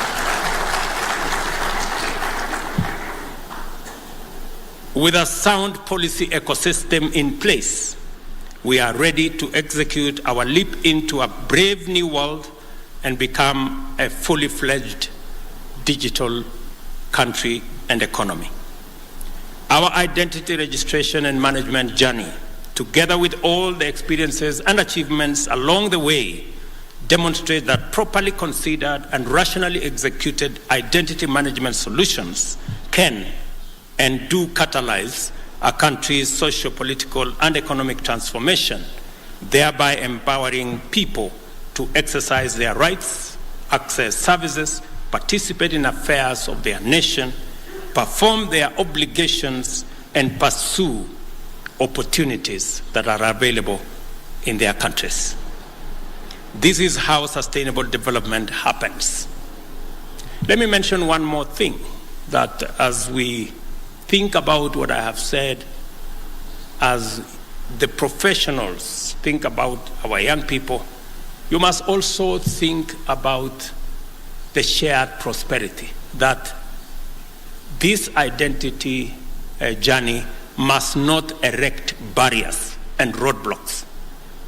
It must just serve the good purpose of identity for ease of movement, so that using agile technology and identity systems, we can be able to make it much more easy for people to travel, for people to cross borders, because they are easily identifiable, and we can easily separate the good guys from the bad guys. That way, and I am talking to those of us from our continent, we should be able to eliminate the barriers that currently impede our ability to work together, to trade together, to invest together. We all know that the level of intra-Africa trade has been impeded by our inability to work together. As you work on these digital identity management systems, you must be sensitive to the fact that Africa is lagging behind in matters of trade between ourselves. Our identity ecosystem must facilitate us to actualize the tenets and the principles of the Africa Continental Free Trade Area that provides us an opportunity to trade, to increase intra-Africa trade from currently less than 10% to where Europe and the rest of Asia and the Americas are around 50-60%. We can be able to unlock huge potential in our economies by facilitating the movement of people, goods, and services in our continent, and be able to unlock the great potential that exists in our continent. It will also give us the opportunity to balance trade between our continent and the rest of the continents. It will also enable us to make a contribution to world trade and commerce and business. Today, we are contributing less than 3% of world trade. It's not that we do not have tradable goods.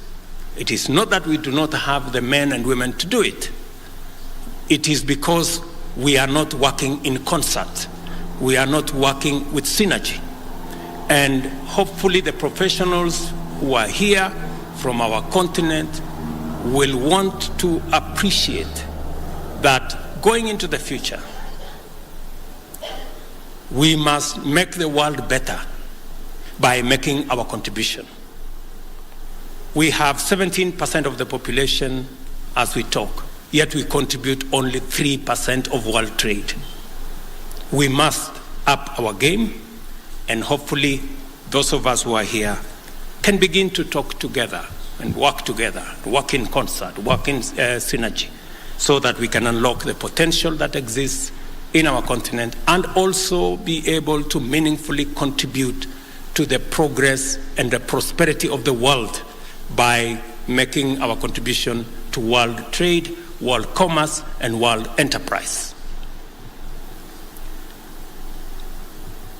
Our path into a digital economy will require us to proceed beyond our considerable achievements in identity management in order to transition from unique identity registration into a fully functional and secure national digital identity management system. A trusted, all-inclusive digital identity system is indispensable in digital governance.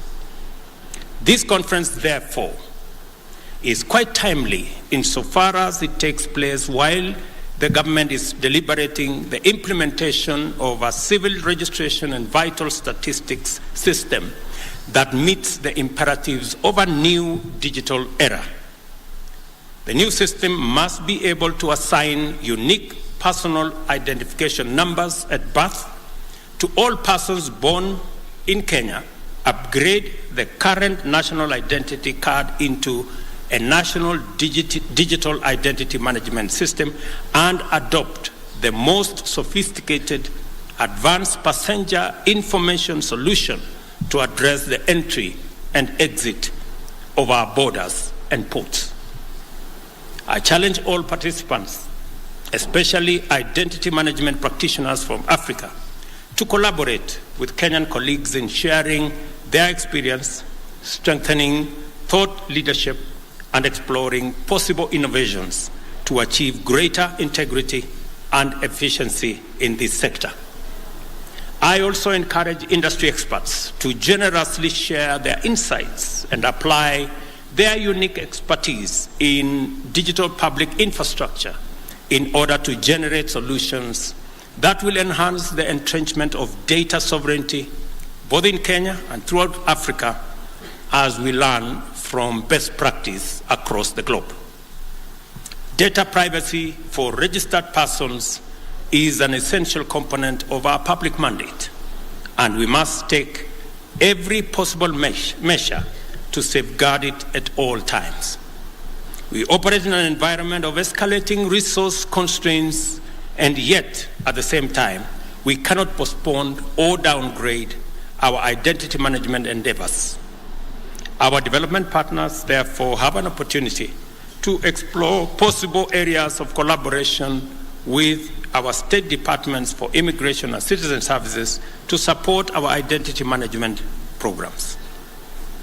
And I want to say here that we're looking at all options when we are discussing resource constraints, among them public-private partnerships, joint ventures, and other interventions that will bring the private sector to provide public service in a manner that is affordable and in a manner where there is shared outcomes, shared profits, and bringing the expertise and professionalism of the private sector into the delivery of public goods and services.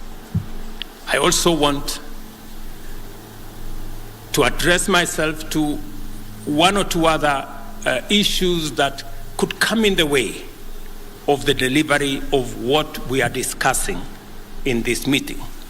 Climate change is a huge component of what influences the availability, the deployment of public goods and services. when governments have to divert resources that are meant for the delivery of public goods, including education, including water, including health, and sometimes including the subject of digital ecosystem, to be able to provide for the vagaries of what climate change has visited on us. We need to have a conversation. And I want to say, those of us from the continent of Africa, we want to have a candid conversation on how we can leverage on the huge resources we have, especially energy resources, from wind, from solar, from hydro, from geothermal, to be able to sort out the big question of energy that is influencing world development. Africa can become a critical player in sorting out the challenge of climate change. We need to listen to what we are saying, and we want not a finger pointing, not a blame game. We want a win-win outcome out of this conversation. We want, as a continent, to bring the assets that we have, the energy resources that we have. We want others to come with technology, to come with investment, and have a conversation as to how we can not only deliver clean, green energy in the African continent, but we can also help other continents to be able to overcome their challenges of fossil fuel energy by exporting some of our resources through hydrogen technology to other parts of the world, and sort out the big question of climate change using climate financing, climate investment. A week ago, I was discussing with the Prime Minister of Singapore how Kenya can assist Singapore in selling them some of our carbon credits to manage their own situation. This is the kind of discussion we want to have, so that we can have a win-win, because we have only one globe to share. It is not the North versus the South. It is not Africa versus other continents.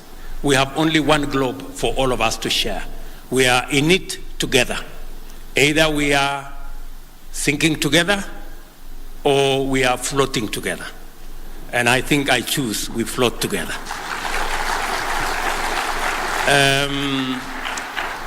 I also want to tell our good friends who are partners with us, we appreciate the investment and the opportunity to work with others in our continent. And it's the right thing to do.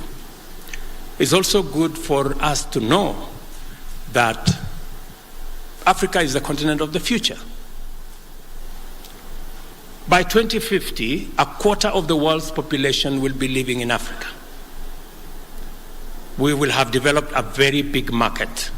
It is the youngest continent, with a GDP of 3.5 trillion. We are currently consolidating, as African leaders, we are consolidating Africa into a single market.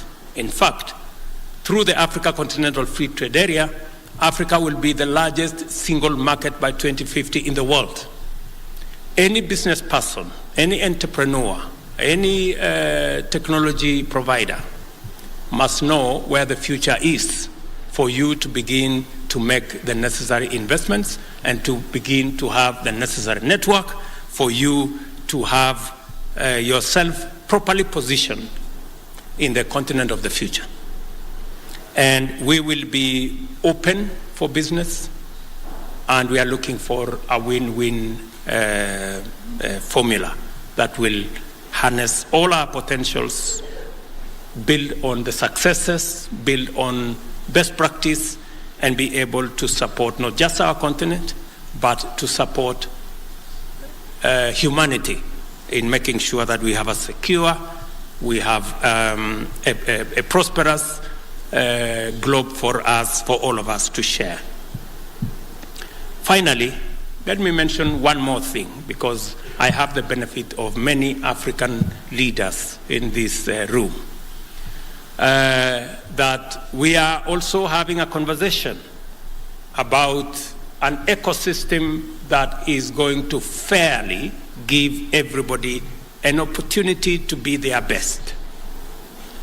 We will be discussing in Paris shortly the international financial system and a new deal that will bring lenders and borrowers together. Because the lender cannot do without the borrower, and the borrower cannot do without the lender. But there must be a mutual win-win outcome for it to be sustainable. That's the conversation we will be having to discuss a new international financial system that gives opportunity for every part of the world.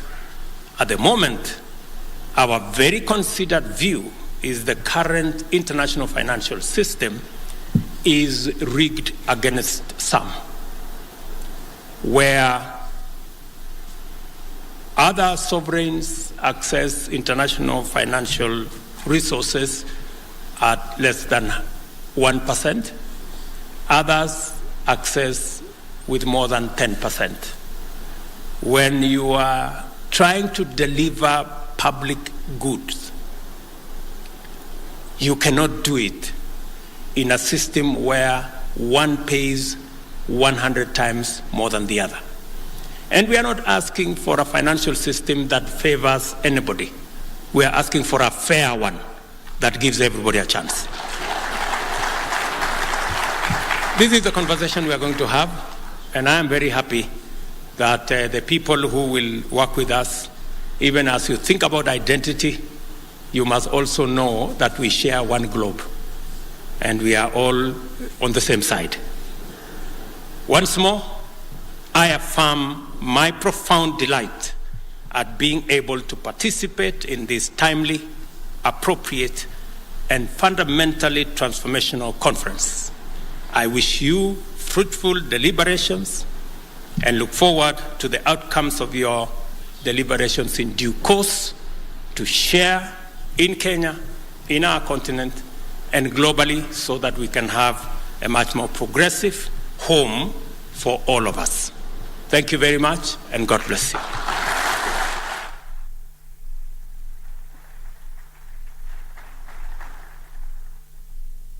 Come on, one more round of applause for His Excellency. Asante sana Mheshimiwa Rais kwa hiyo hotuba. And we only have two more things we'd like to do before we exit. One is, Your Excellency, with your permission, we had been requested to take a picture. So allow me to just call on stage the Executive Chair, Dr. Joseph Atik, CS Interior, CS ICT, then PS Bitok, PS Engineer Tenui, and Governor of Nairobi County. Kindly, if you can just come on stage for one photo opportunity, then we'll wind up with the national anthem. So if we can just have them come up on stage for that one picture, then after that we're going to wind up with the national anthem.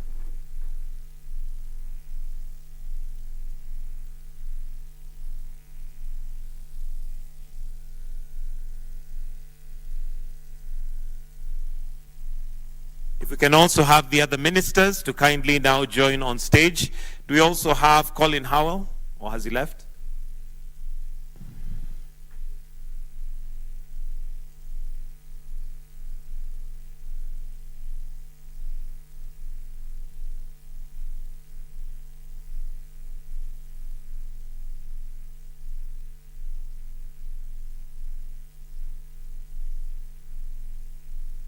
All right, so I'll request that we all exit the stage except His Excellency for the national anthem. So the rest of us, kindly, let's exit the stage, but we're going to leave His Excellency on stage to take the salute for the national anthem that is going to be played by the Kenya, the Presidential Escort Police Band.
and the headquarters in Kadhawana is also having a lot of challenges, a lot of problems. That Kadhawana lacks the necessary amenities for functional county headquarters, among them good roads, electricity, hospitals, supply of water, Huduma centers, and all these facilities. And the committee has recommended that for Kadhawana to at least give service to the Tharaka people, this service has to be delivered. And the facility has been improved so that especially the roads are in bad shape. And therefore, the committee has recommended a multi-agency technical committee composed of the Department of Devolution, Ministerial, Governor's Office, Anti-Corruption, Public Works, to look into this situation so that at least we'll be able to improve the situation in Tharaka and the headquarters can be relocated. As you're aware, the previous headquarters for the Tharaka County was in Chuka, but it has been relocated to Kadhawana, about 30 kilometers from Chuka. But the problem is that especially the Interior, the Ministry of the Public Administration, Interior does not have proper offices and housing, and there's a big challenge for housing. Therefore, the county offices have not been completed because of some problems, especially in the construction problems. The county assembly also has a challenge.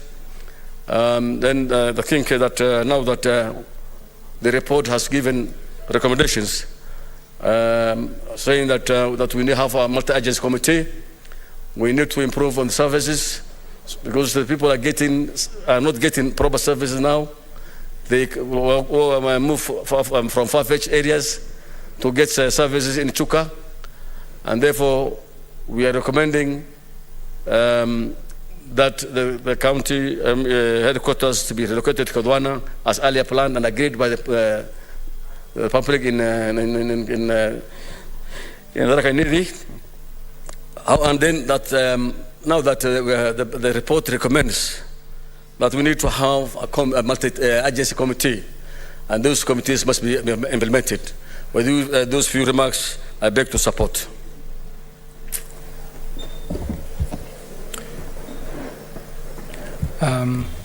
There being no other interest in the debate, I call upon the mover to reply.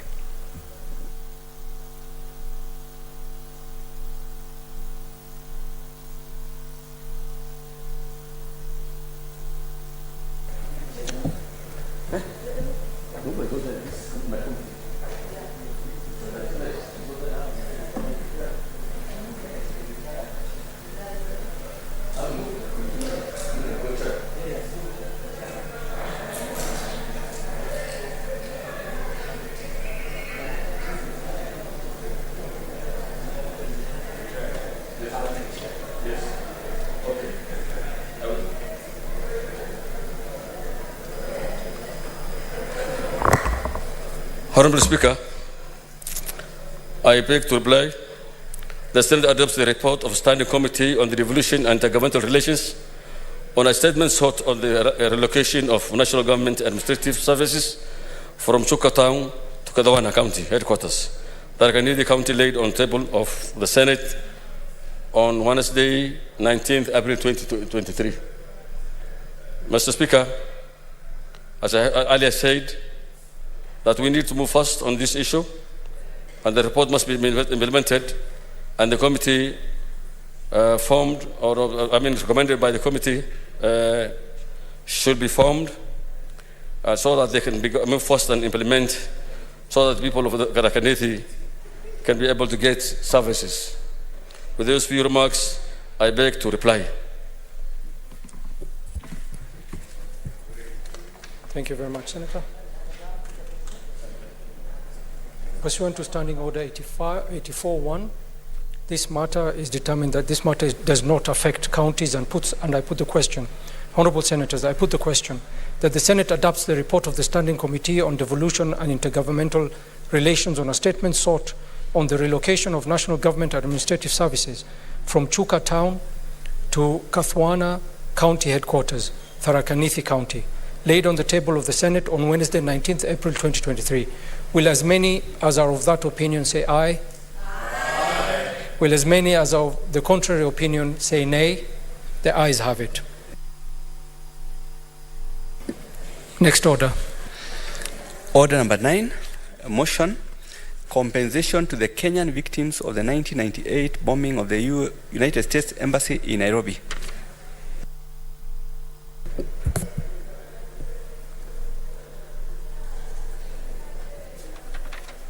Senator Kavindo seems not to be here.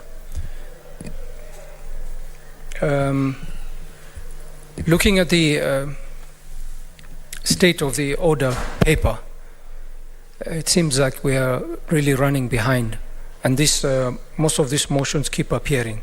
So we've decided that at this point in time we are going to drop this motion and move to the next order.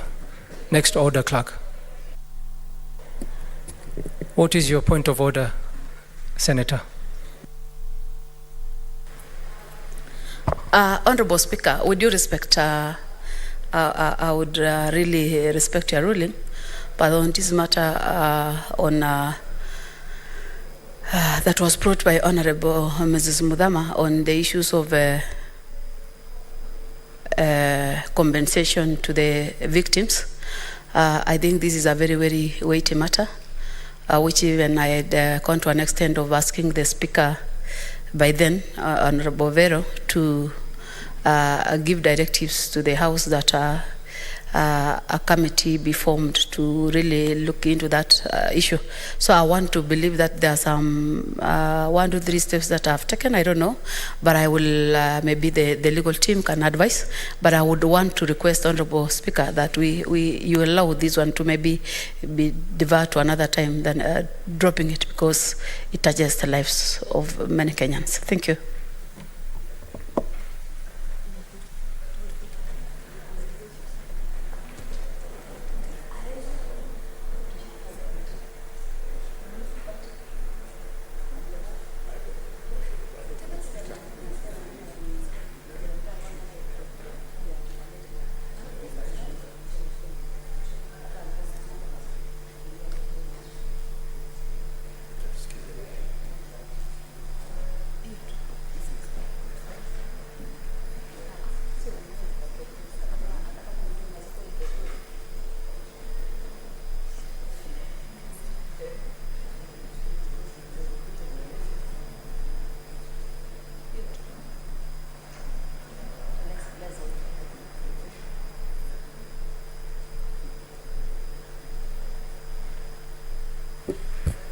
Senator, I do understand your appeal, but directions as given by the the SPC committee was that these motions keep appearing every other time. So the Senator will have discretion to take it up with the Speaker. And on the issue of the ad hoc committee that you have suggested, I think it's been taken up by the liaison committee. It's going to be pushed on that. So we will, at this point in time, we'll have to drop this motion, and the concerned senator will take it up with the Speaker, and we'll know how it will be handled. Thank you. Next order. Order number 10, motion, institution of measures to curb incessant high electricity costs in Kenya.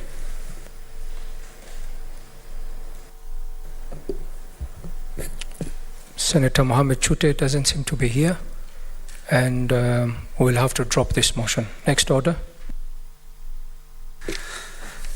Order number 11, motion, ban on the cultivation of eucalyptus trees on riparian lands.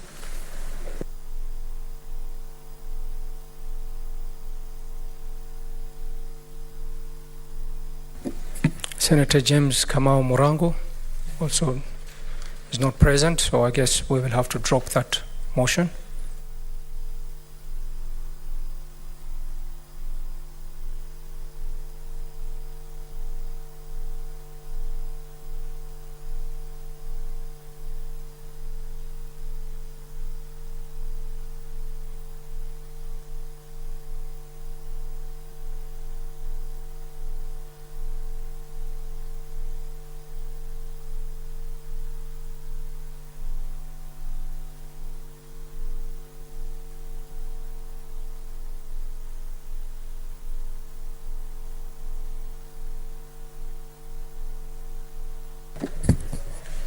Honourable Senators, there being no other business. There being no other business on the order paper, the Senate stands adjourned until today, Wednesday at 2:30 p.m.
From you know your soul clean. Red, gold, and green. Red.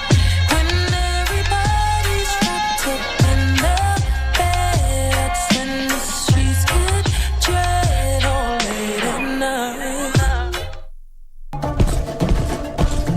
Wewe usishike simu yangu bwana, umesikia? Manake mimi askari wako alipa shingapi? I'm not going, I'm here to stay. You leave this house. Hauna shughuli zingine za kufanya? I am a man of few words. Kisha nikome. Beno. Mimi. Yes, you go. Na mke mwingine maja naye huyu. Nenda polisi lakini. Una kilo kitatu. Heshima unipi Mike. Bafu sana.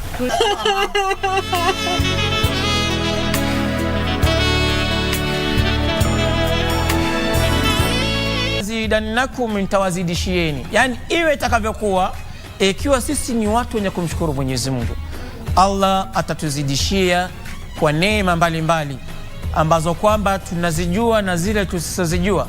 Ikafikia kiwango ambacho na Aisha radhiallahu anha aliweza kumuuliza, hivi mbona wazidisha ibada kwa wingi sana wakati Allah subhanahu wa ta'ala amekujalia neema? Basi Mtume Muhammad sallallahu alayhi wasallam alijibu kwa kuuliza, je, sipaswi kuwa mja mwenye kumshukuru Allah subhanahu wa ta'ala ambaye ni Mola wangu? That's the power of remembering Allah.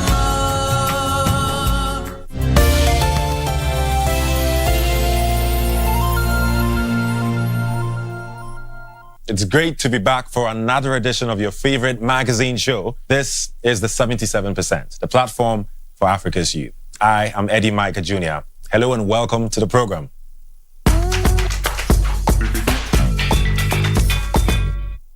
Today's show is quite special to me. It's all about Black representation. Let's dig into what we have for you. From Black Panther 2 to children's books, what's the status of Black representation in the media? In an exclusive interview, Kenya's boy band Sauti Sol tells us what it means to truly represent. And we meet a graffiti artist who is giving a fresh look to matatus. Now, I don't know about you, but I get excited when a Black actor is cast in the remake of a popular film. But as is often the case, it also causes an uproar, with many questioning why it is even necessary to change a version that many are already used to. Disney Production Company, for example, has received criticism for planning to use a Black character in its upcoming film, The Little Mermaid. So, why do we need a black mermaid? Of course we need a black mermaid and a black elf. In fact, if fantastical creatures can be blue and yellow and purple, why draw the line at black? But it's not just about the color now, is it? Recently, there was an uproar over the fact that American film company Walt Disney Studio cast a young, brilliant and black actress to play the role of the Little Mermaid. Now, the criticism wasn't based on the performance of the actress, Halle Bailey. One group asked why Disney had to remake the film with a black actress instead of sticking to a white one, as had been done in previous remakes. The first group of people is annoyed that the fantastical film now includes black characters. And not only that, their nostalgia for the film, which has been produced for over 20 times now, is sorely messed up. And what's worse is that fantasy and real life are not any more different. For the second group of people, Halle Bailey being the star of an age-old fantasy is not a big win.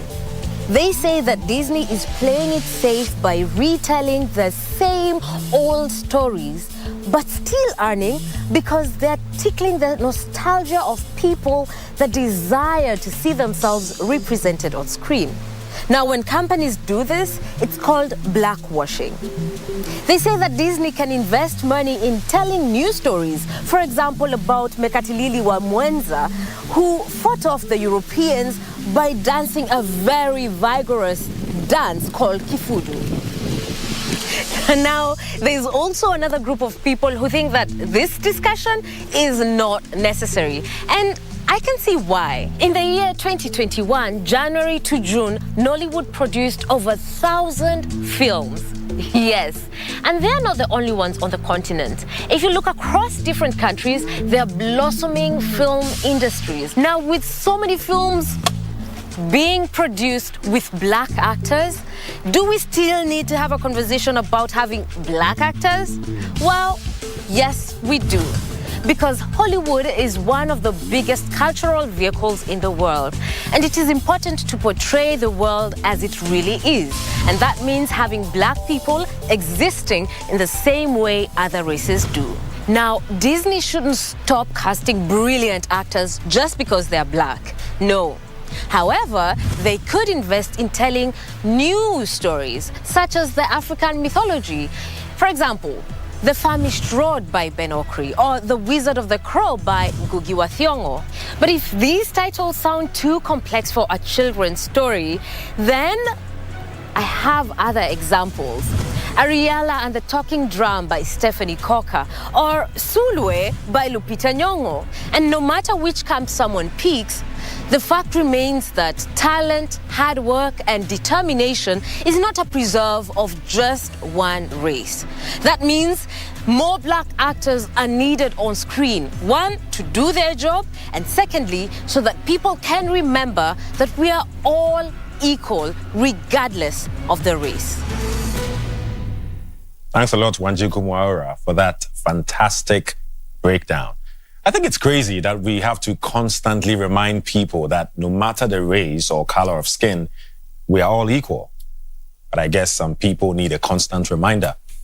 But to dive deeper into the topic, we've invited a studio guest for today.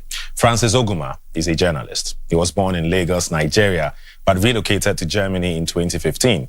He uses photography and documentary skills to spark conversations about visibility and the connection between identity and immigration. He is also the author of the children's book, Hair Like This.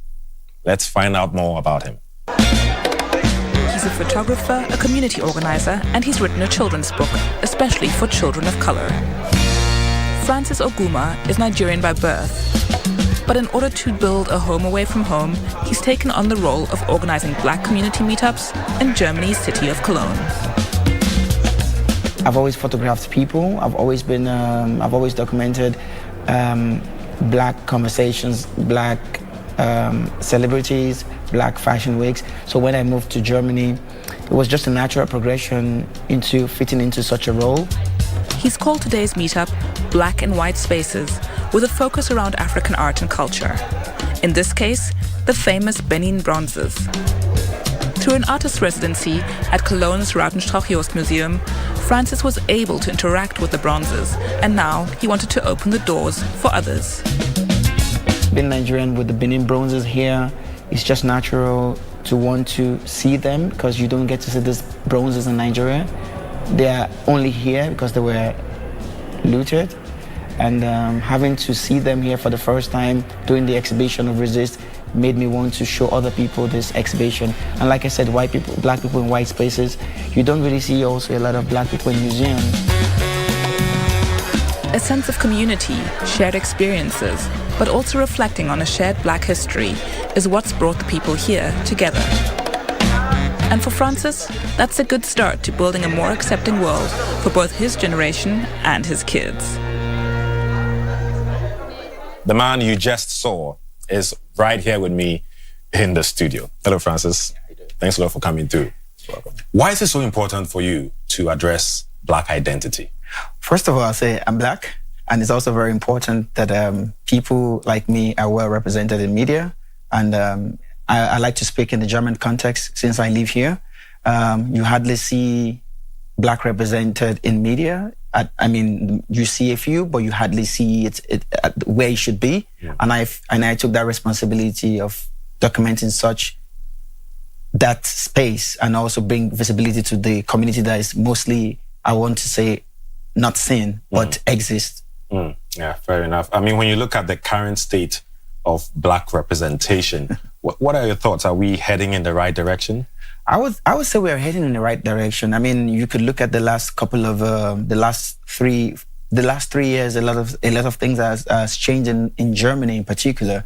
I mean, since the George Floyd conversation, a lot of people now are more aware of their. I don't want to say they're aware of their identities. They know what they like, but now they take it more seriously. And yeah, I would say it's going in the right direction. And more media houses are taking cognizance of this fact that black people have to be part of the storytelling. Yeah, I mean, it sounds even weird saying that black people have to be part of the storytelling, because of course we should, right?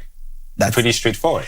That should be the normality. That should be the normal situation. But we live, sadly, in a world that it's not always what we wish for that we get. But I believe that, like you asked previously, it's important that we go in the right step. A lot of things that hasn't been done properly in the past, but I think people are now taking that precaution in doing the right things now. Yeah, better late than never, I'd said. I mean, you mentioned earlier you living in Germany and looking at all the things that you observe. You've been here for a couple of years now.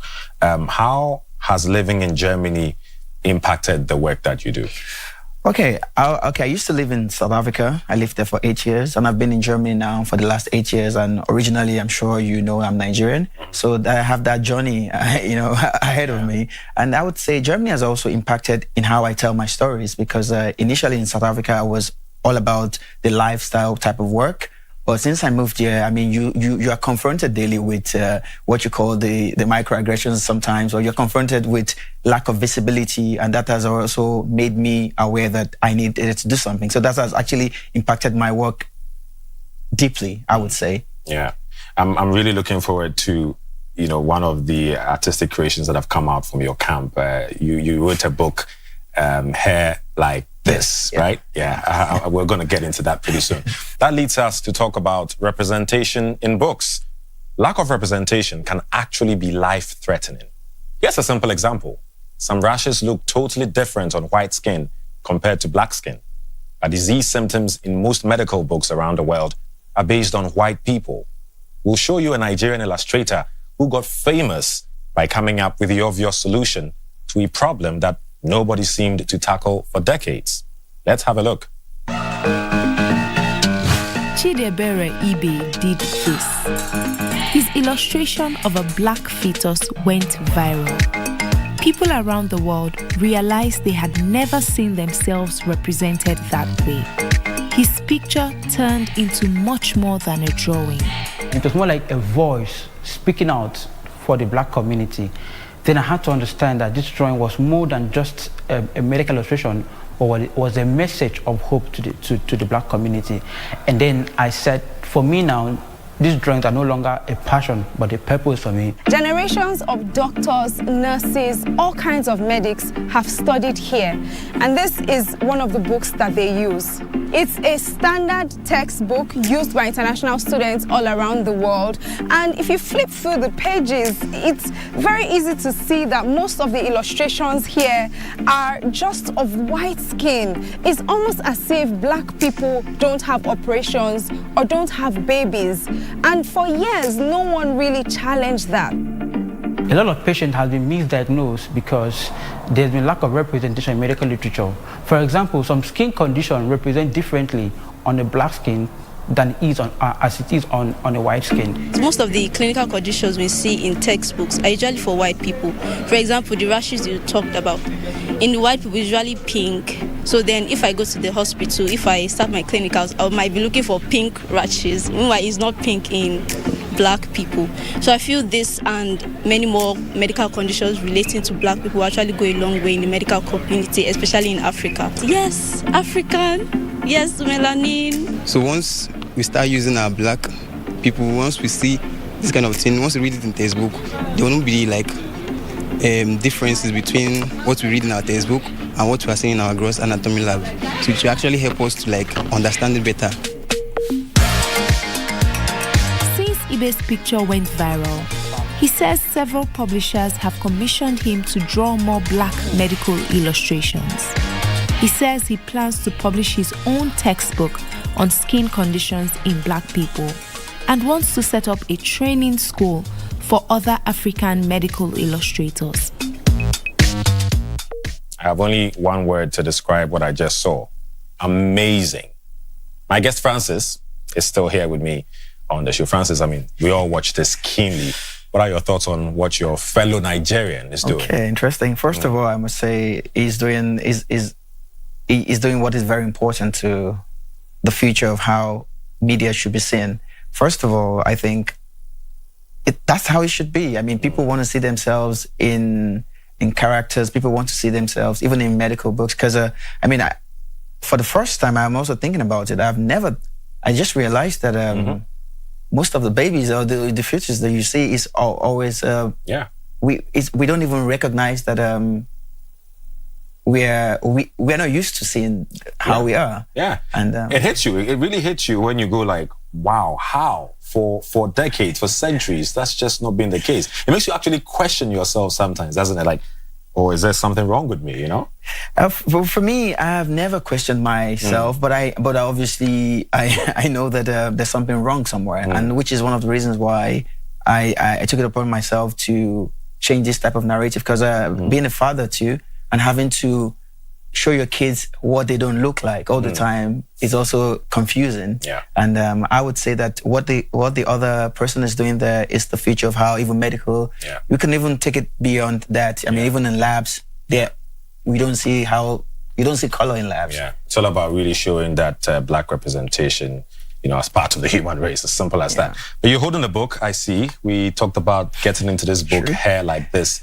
What motivated you to dig into a book like this? I must be honest with you. I would say, first of all, personal reasons. That my son, I'm a father of boys, and they have this type of hair.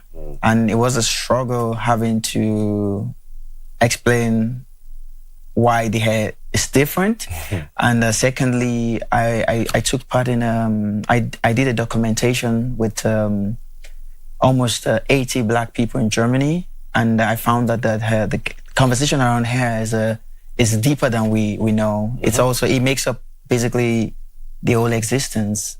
And for me, it was very important to reach out to different age groups. And I thought, since I also have kids, it's important that I reach out to that audience. And that's what made me go into this. I'm happy about the book because I don't have kids yet. If I do have kids in future, I'll definitely have to show them, you know, the type of hair and why it's okay to have any type of hair. It is part of your identity. So let's talk about the audience you're targeting with a book like this. Okay.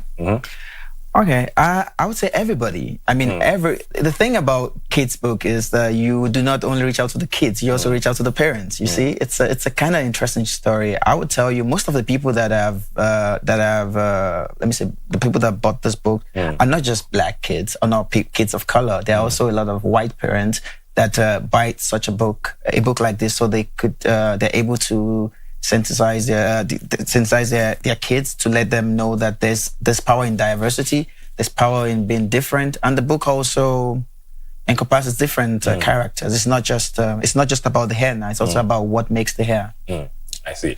I wish we had all the time. There's so many questions I want to ask, but I think let's wrap it up with this. I mean, from all that you've said, you definitely have a kind of future that you wish to see. What is that future? The future is what I'm doing now, what people like me are doing now, which is more representation in the media, not just media, also having to lead. And I think that would be we're already making those moves, and our kids would live that dream that they'll live through the reality of our dreams. Let's do it for the future generation. Thank you very much. Thank you very much, Francis, for your time, Francis Oguma. But the good news is that Francis is not alone. He's got Sauti Sol, Kenya's most famous boy band. Whether it is in music, movies, or literature, black representation matters to Sauti Sol. The band does not only support young African musicians, they also inspire African kids through storytelling. Hello, what's up, everybody? We are Sauti Sol. Beautiful day. Ooh, it's a beautiful day. And you're watching, listening, wherever you are, to the 77%.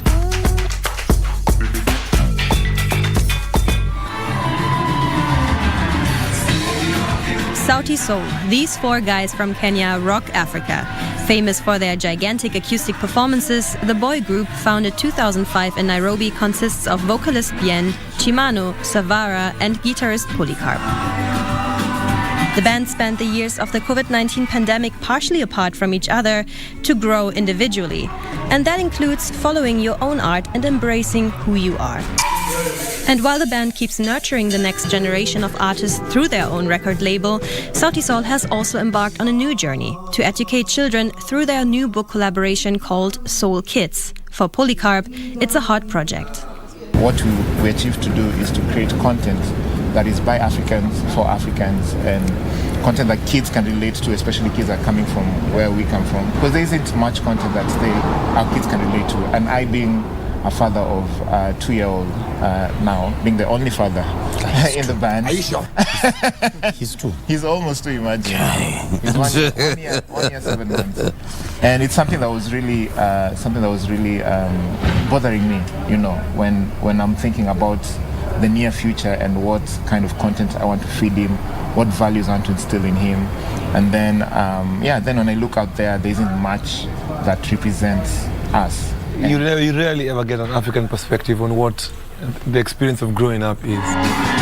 Representation matters to Sauti Sol, whether it is in the music industry or in education and literature. So whether you are from West, East, South or North Africa, no matter what your background is, the guys from Sauti Sol have a message for every young African on the continent. To all the youth out there and to all the young people who are out there, please lead with love. Let everything you do be a reflection of positivity, good vibes, good energy and love. Be you, do you, live for yourself, put yourself as your first priority. Can I say something very radical a little bit? Yo, if you're an African kid out there and you only speak your African language, speak it. You don't have to conform to English. Yeah? Just speak it. You'll be known. Just learn English to be understood worldwide. But just be.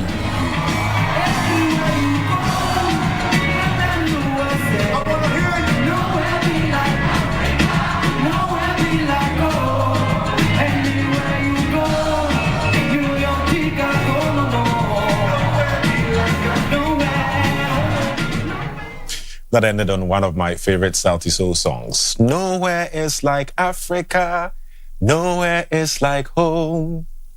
Yeah, I don't have a good voice. It's a good jam.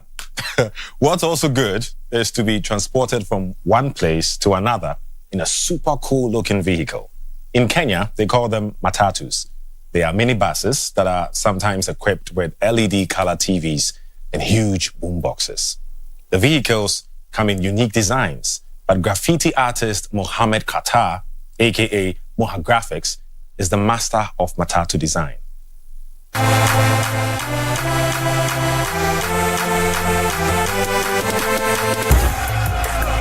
My full name is Mohammed Kartar. Normally people call me Moha Graphic because of the job I've been doing since the 1990s.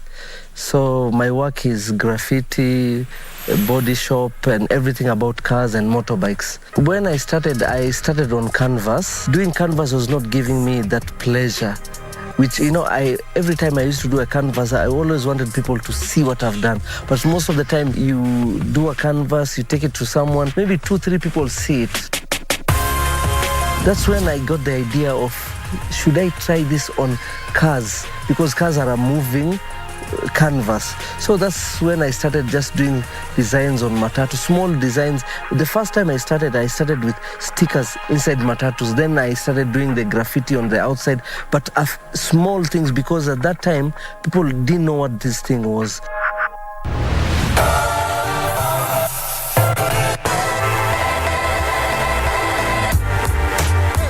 Normally how we start, the clients comes with the vehicle, we assess it. If it has any bodywork, we do it.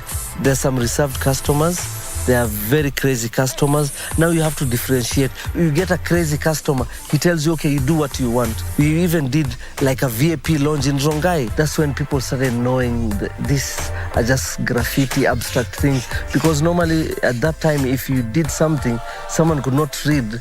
They were like, these are demonic things, and maybe you're cursing something. 2005 or 2004, that was the first time I put a TV on the matatu. First I did it on my car. I had a small Toyota Levin. I put a 21-inch on the dashboard. People were shocked. At that time, it was not like that. You see, like today, a matatu can have even like 30 TVs, 55-inch, 32-inch, and that time, that's how we started. Every day I wanted to create something different. Maybe the body, improve it. Maybe if it's the kind of colors I'm doing. Maybe the kind of graffiti I'm doing. So every day I wanted to do something different. Even if I'm not doing them as much as I used to do before, but I created a trend, and people every day try and start innovating new kind of things.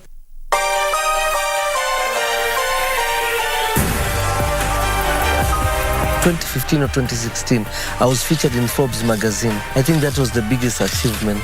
People look up to me. It has given people the morale that it doesn't matter who you are, which tribe you are, or where you come from, you can do anything. I go everywhere, people know me. I thank God for that, and being determined that one day I would make it.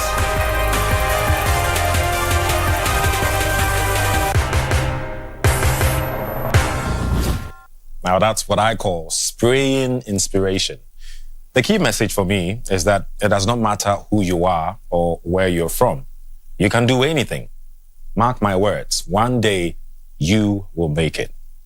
Now on that note of inspiration, it's a wrap on this edition of the 77%. I hope you enjoyed it as much as I did. We would always love to hear from you, so connect with us across all our social media platforms.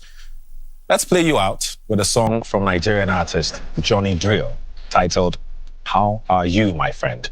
Well, I'm good and hope you are too. Eddie Micah Jr. is my name. Thanks for sharing your time with me. Bye for now.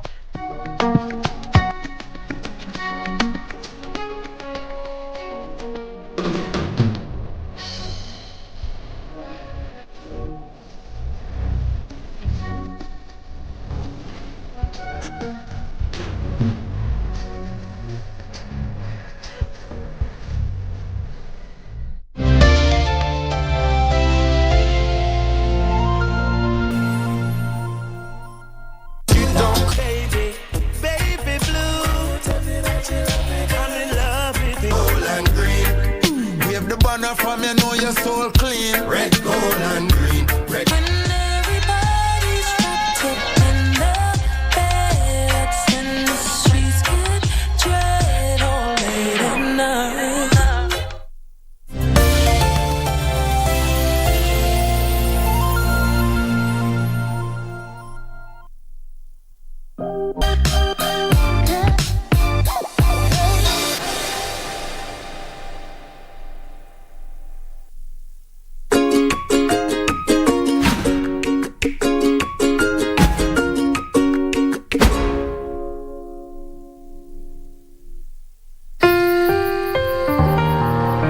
The color red has deep cultural significance for the Japanese.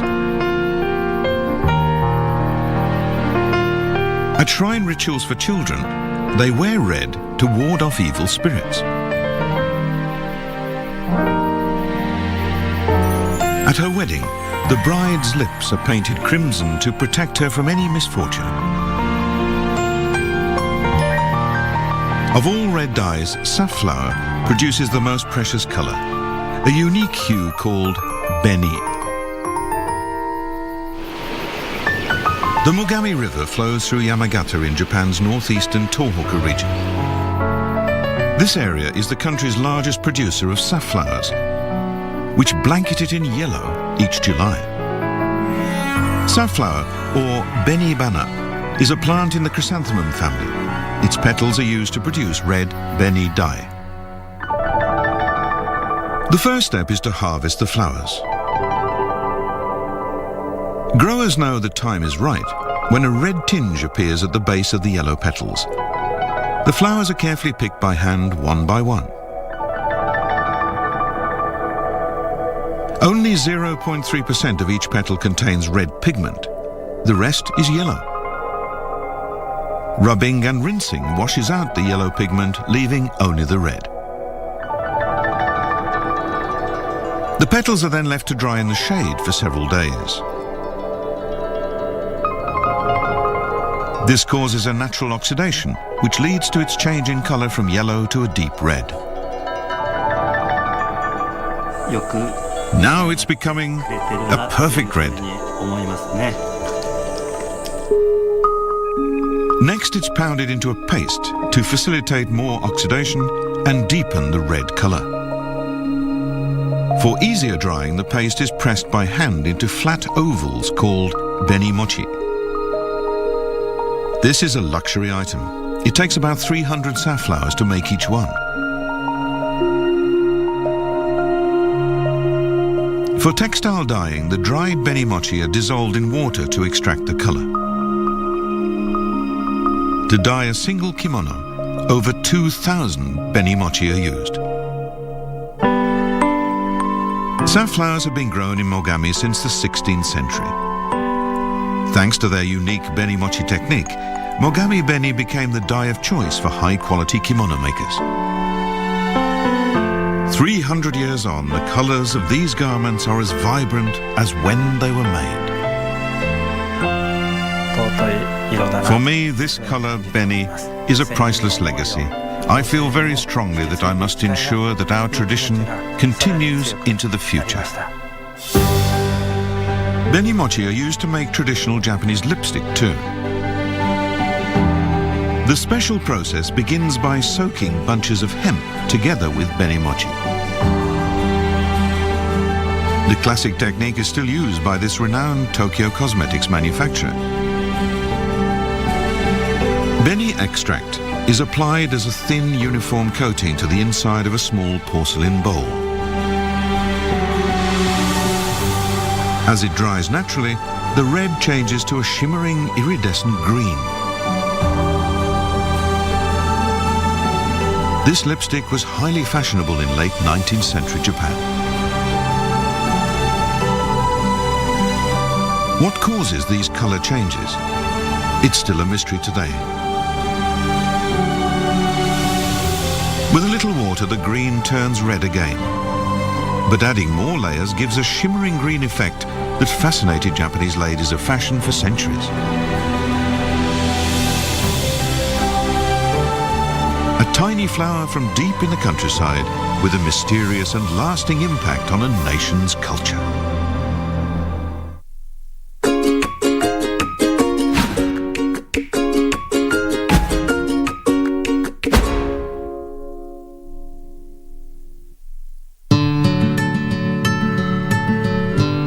In a Japanese sushi restaurant, you're likely to hear a special way of ordering. Omakase, please. Omakase means you leave it up to the chef to decide what to serve. It comes from the Japanese word meaning to entrust. One of the joys of ordering omakase is that you never know what to expect. Here he's serving a special fish only available for a short period in summer.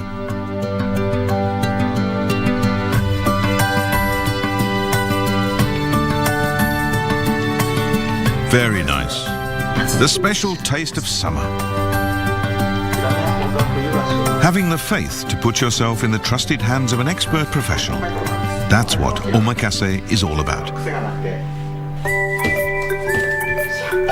This Tokyo resident uses an omakase service to buy vegetables each month. Because it's omakase, they never know what's in the box until they open it. All these vegetables are grown in Kochi Prefecture. A fat eggplant! This way I get vegetables I never see in my local supermarket. They're always delicious and fun to eat with my sons. Imakubo Koro is the man behind this service. Well watered and with year-round fine weather, Kochi is known for its quality food crops. The idea came to me on a trip to Kochi. The taste of the local vegetables here was simply unbeatable. Imakubo talked with many Kochi farmers before choosing those he knew he could completely rely on.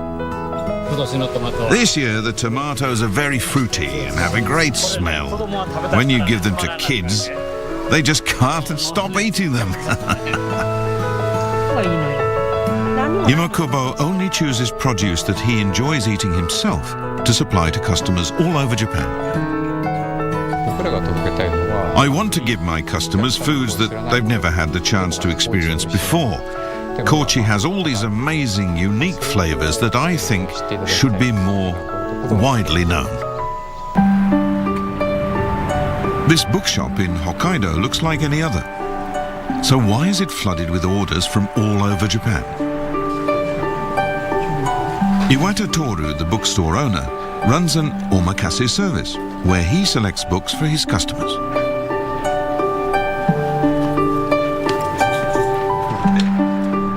People write to him, describing their lives and talking about what books they have enjoyed so far. Iwata treats each letter very seriously.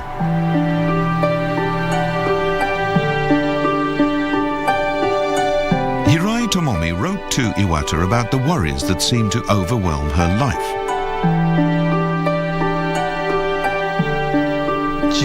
She tells me she hasn't been able to emotionally break free from her parents, and she needs to do this in order to have her own independent life. That told me what kind of book to send her. For Hirai, Iwata selected this novel, a story about a group of female university students who overcome all kinds of problems in their lives.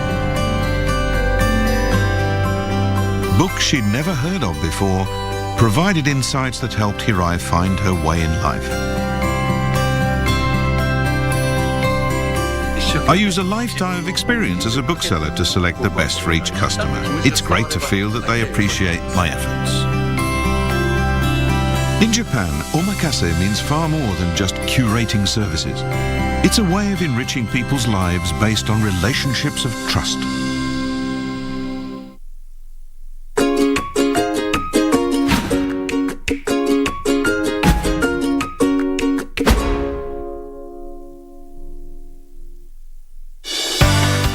Many things that once required human brain power can now be handled by artificial intelligence. AI's ability to swiftly analyze complex data lets it identify individuals in a crowd or precisely predict traffic flows to alleviate congestion. Now, a new use has been found for AI in Japan in the world of manga and anime. A service called Sai-chan uses AI to create unique illustrations of faces. It works like this. Choose the face you like best from the first selection presented. The AI analyzes your preference and instantly creates 14 similar images. Manually drawing a human character takes us at least 2 weeks and up to a month. The AI gets the same kinds of results in just 0.03 seconds. The AI learns your preferences from your selections, getting more accurate each time. Millions of variations are possible. This game production company uses Saichan to develop characters for their games. Saichan has created over 200 character icons for us so far. Japan's most famous cartoonist laid down his pens decades ago, but a pioneering AI project has brought his spirit back to life. Tezuka Osamu, known as the god of manga, left behind over 700 works. His constant theme was the dignity of life amid the dangers of excessive reliance on advanced science and technology. What kind of work would Tezuka create if he were still alive today? A solid-state memory manufacturer decided their big data techniques could answer that question. We wondered if our technology could also contribute to creating manga, that essentially Japanese art form. As an expert in AI, Professor Kurihara Satoshi is a key member of the project. We set ourselves a very challenging goal: to create work so convincing in style that it would feel as if the artist had returned to life to draw them. Many elements are involved in making a manga, from frame design to dialogue to the graphics themselves.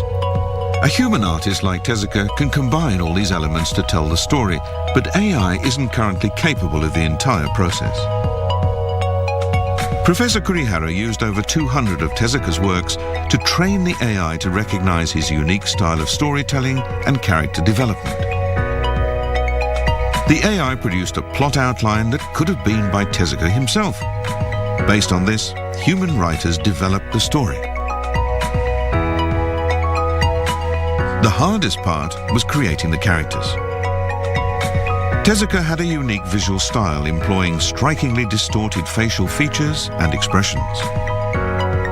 Human readers easily recognized that these are faces, but the AI saw only lines and dots, and its efforts to create people in the same style were a failure. The team decided to expand the AI's facial recognition capabilities, training it with photos of faces to understand that manga-style faces represented humans. Tezuka widely observed human faces before drawing his characters. We hoped that imitating this process would produce characters that resembled his. Their idea worked perfectly. The resulting characters could have come straight from Tezuka's own pen. Completing the work required only some fleshing out of details by human artists. Set in the near future, the story explores the issues we will need to face as technology continues to advance in power. The same theme ran through all Tezuka's work. At a time when humanity is debating how to coexist with artificial intelligence, this work by an AI emulating Tezuka's thinking carries an important message for the world.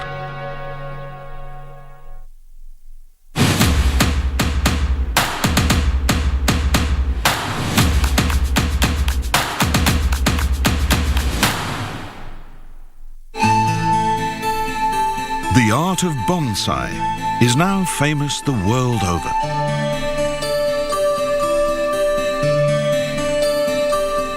Tiny trees, grown and shaped to express their natural essence, kept small enough to fit on a tray. But bonsai is only one of the arts developed by the Japanese to appreciate nature at home.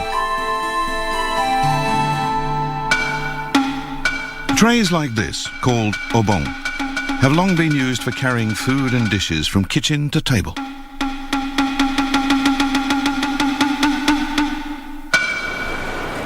Two arts portray the beauty of the Japanese landscape by creating miniature scenes on obon trays. This is Bon-kei. The art dates back at least 1,400 years. The basic contours in Bongkei are built using soil. Materials like coloured sand,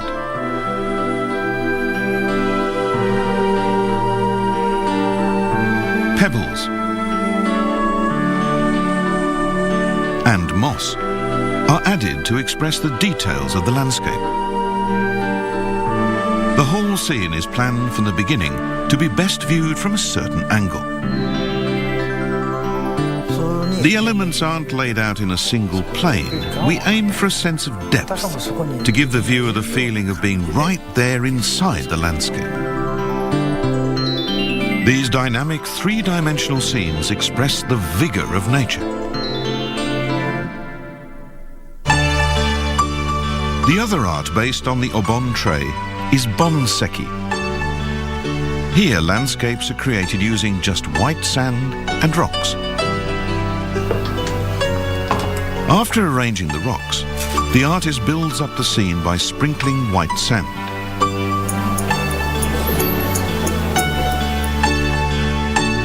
One of the most beautiful effects created by sand is that of flowing water. In nature, waves are in constant motion. The bonseki sand image captures one instant, frozen in time. To create the illusion of gently flowing water, feathers are used to brush the sand. This allows the creation of delicate, subtle details.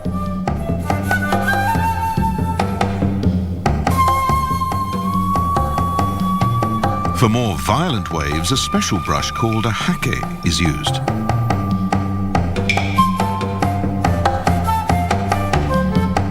This brush produces the effect of powerful waves in action. Waves crashing on rocks. The depth and breadth of the ocean. The more deeply we appreciate the actual scene with all our senses, the more realistically we can portray it in our art. Many people appreciate the way bonseki brings them closer to nature, and classes in the art are popular.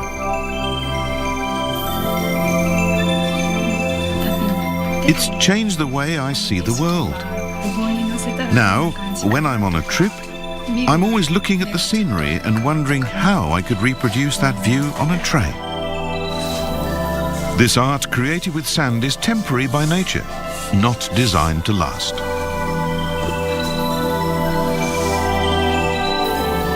An appreciation of life's fleeting nature has always been at the core of the Japanese sense of beauty.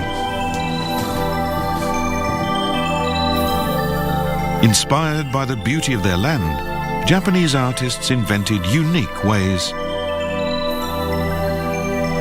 to recreate the magnificence of nature in these miniature landscapes.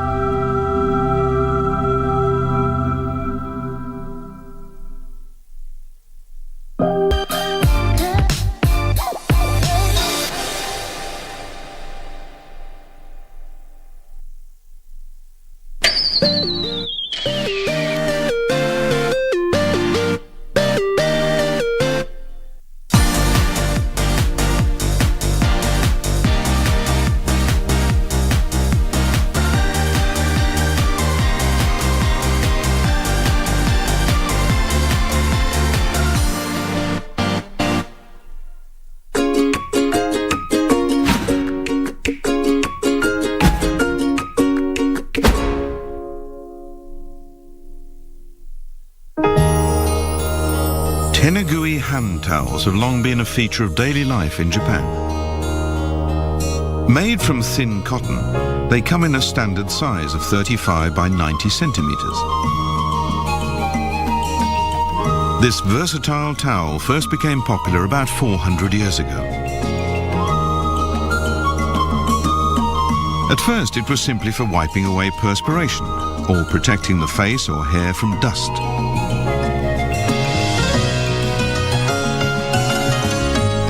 But even today, people are still finding new uses for tenugui. They're a great way to wrap box lunches and drink bottles. and even things like tissue boxes. A simple, everyday item that reflects so much of Japanese culture.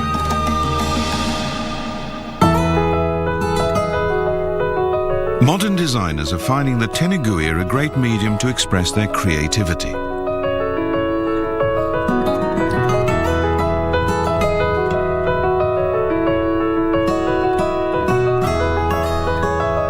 Simple to frame, they add a decorative touch to any interior.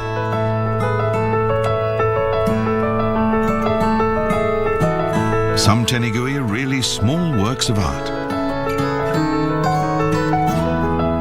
The beautiful gradations on this design are achieved using a traditional technique called chusen dyeing. This store has a history going back 150 years. This is Kobayashi Takuya. He continues the tradition of chusen dyed tenugui. Each piece is crafted individually using quality cotton chosen to feel good on the skin. First, a stencil is placed over the cotton material. The artisan then spreads glue through the stencil. The dye only colours the unglued parts, revealing the pattern from the stencil.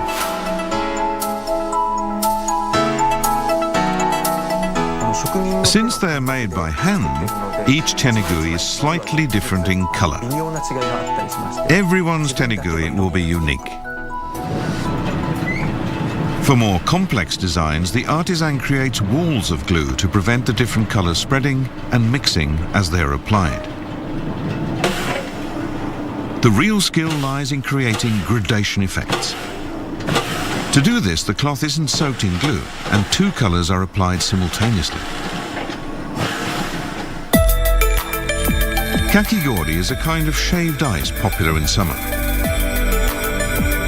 Delicate gradations of colour suggest a summery feeling.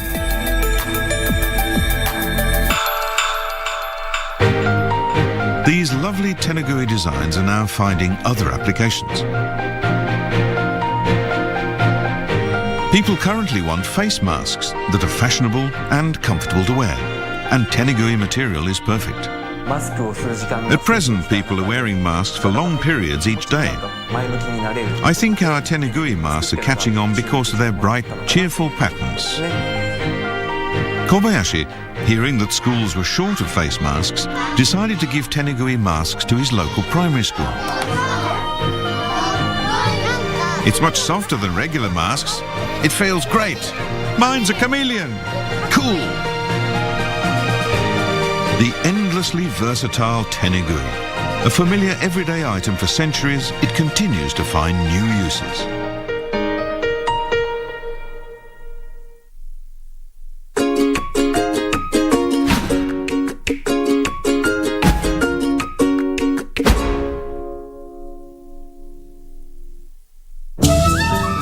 Since ancient times, the Japanese have believed in yokai, mysterious beings with supernatural powers.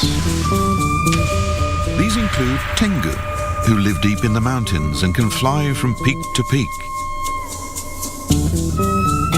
This yokai, who loves to suddenly appear and give people a fright. There's a yokai child who lives in family homes. No one can see it, but it's said that if it leaves, the family is sure to break up.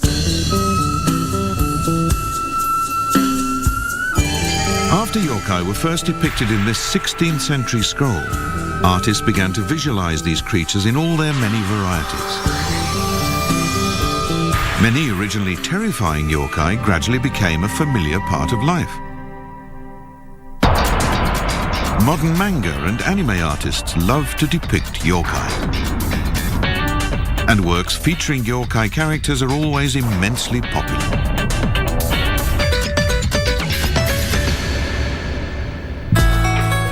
Fukusaki-cho is a town of about 20,000 in the mountains of Hyogo that used yokai to revive its community. Kappa now dwell in its river. That was very real and scary. Old folk sayings that tell us to avoid kappa during rainstorms were perhaps warning of the danger of rivers flooding. The stories about yokai taught people that it was dangerous to do certain things and warn them away from hazardous places. This is probably why we gradually grew to feel affectionate towards these beings and accept them as part of our lives. Walking through this town, you'll meet every kind of yokai. From an Oni taking a selfie, to a Tengu in a business suit working on his laptop. Tourists soon began flocking here to see these yokai.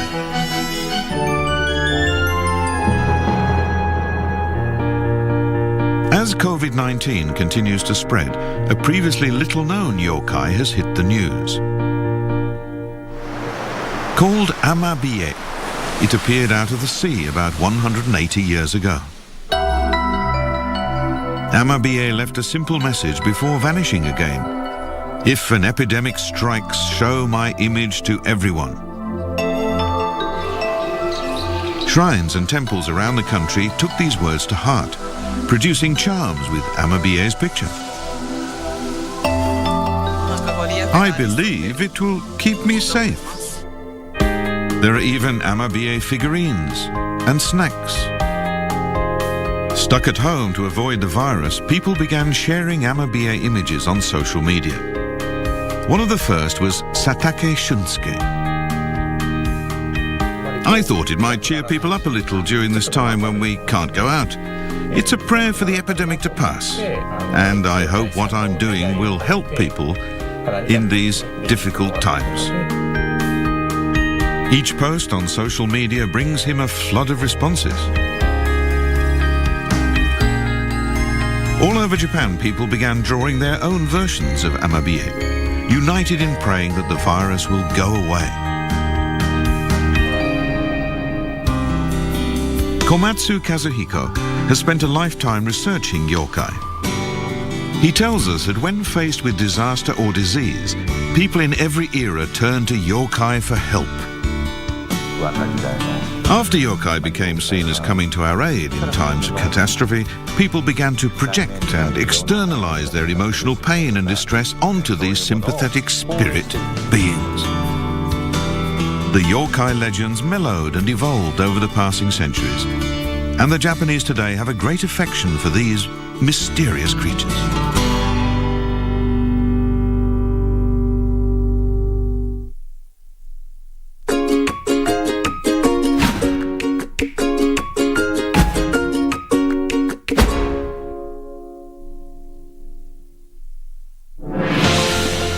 In 2015, the United Nations announced a range of sustainable development goals. One of these calls for cutting global food loss and waste by half. At present, the world wastes 1.3 billion tons of food every year. In Japan, there are people looking to technology to provide solutions to this problem.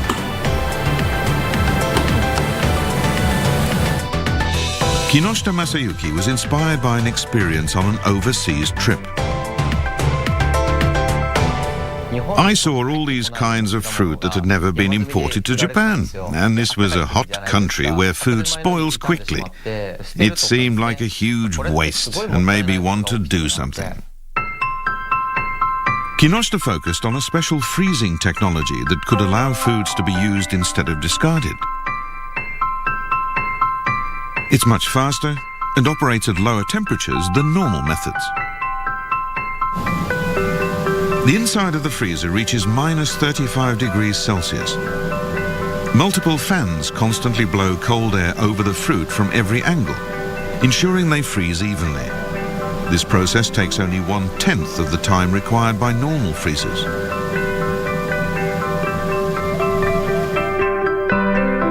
Kinoshita has already begun using this technology to create frozen fruit from produce that otherwise would go to waste. Food frozen by this new method can be preserved for up to 6 months and lose none of its original flavor and nutrition. Just by eating these fruits, you're helping their producers and contributing to solving the world's food problem. Soda Keisuke believes the elimination of food waste is the key to saving the planet.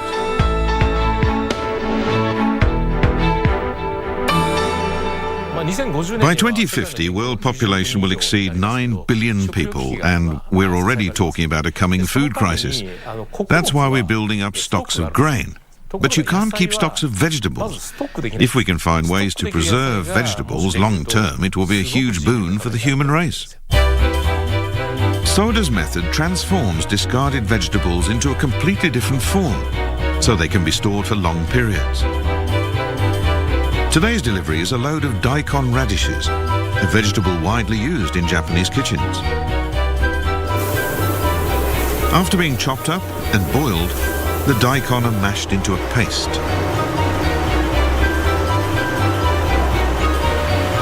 A special technology is then used to dry and process the paste into thin sheets. Looking like sheets of paper, they're just 0.1 millimeters thick.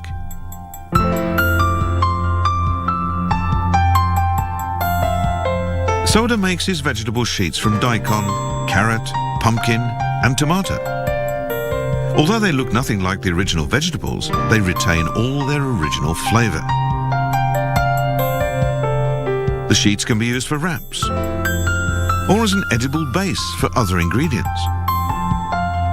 You can even fold them origami style to make a container that you can also eat.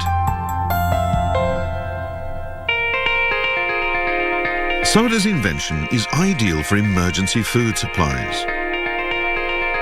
They can be stockpiled in shelters where they stay good for up to 2 years.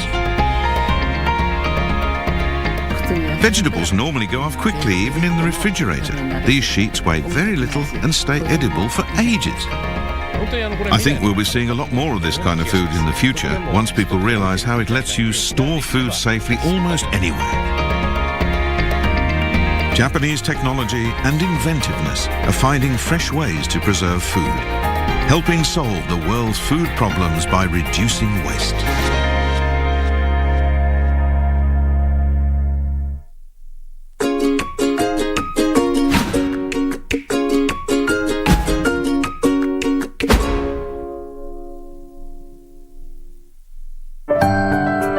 Simple, charming, and colorful, kokeshi are a traditional type of Japanese doll. The design represents a young girl wearing a kimono.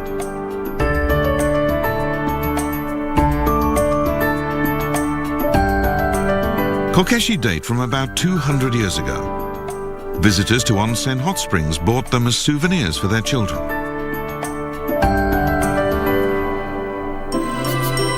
The first kokeshi were made in the Tohoku region. There are several kinds, from Nambu kokeshi with swiveling heads to Yajiro kokeshi wearing painted caps, and Tsuchiyu kokeshi that have a pattern of horizontal stripes. In all, there are 11 kokeshi traditions, each with its own distinct character. The largest producer of kokeshi dolls is Naruko Onsen in Miyagi. There's a museum here where you can see some of the oldest examples and even try your hand at painting a doll.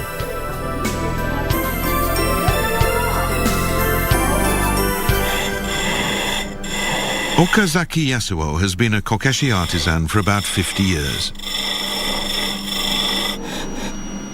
The head and body of Naruko kokeshi are crafted separately.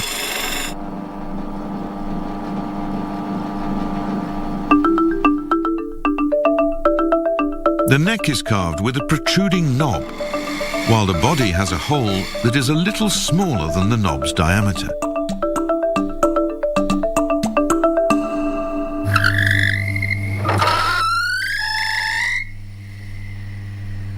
The head is forcefully screwed into the body as it rotates. Because of the tight fit, the doll makes a cute chirping sound when you turn the head.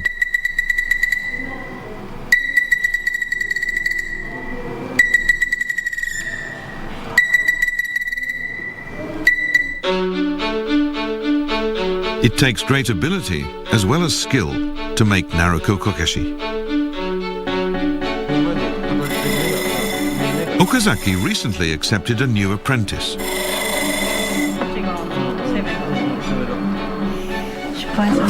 Tanabe Kaori left her previous job as an engineer to train as a kokeshi artisan.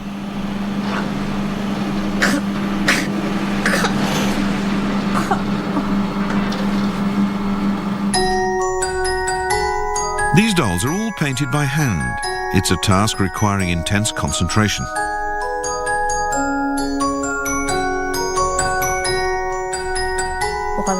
I saw a video of Okazaki-sensei and was so impressed by his beautiful painting that I decided to become a kokeshi artisan myself. Okazaki says the face of a kokeshi expresses the spirit of the person that painted it. This is where it all comes from. You have to have a kind heart. The way Tanabe paints is completely different than the way I do. It's so sweet. I'd like more apprentices who make dolls like her. Naruko Onsen holds an annual festival featuring kokeshi from all over Japan. Each year it attracts more and more female fans.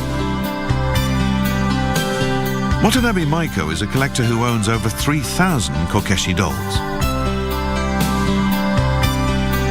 These aren't just traditional designs. She has plenty of intriguingly creative modern dolls too. They're so cute, just like children. Every time I leave the house, I pick a doll to take with me. It's like choosing a dress for the day. It's great fun. With its placid, gentle features and the natural warmth of wood, a kokeshi doll brings peace and calm to any home.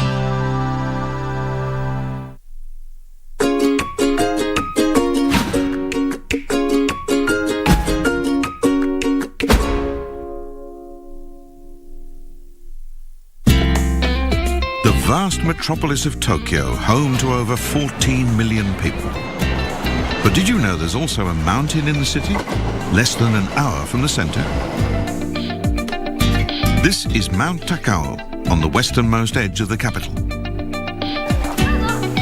With about 3 million visitors a year, it's the world's most climbed mountain. Takao rises 599 meters above sea level. You can ascend by cable car, making it popular with the elderly and people with children. The more adventurous can choose to climb a number of challenging trails.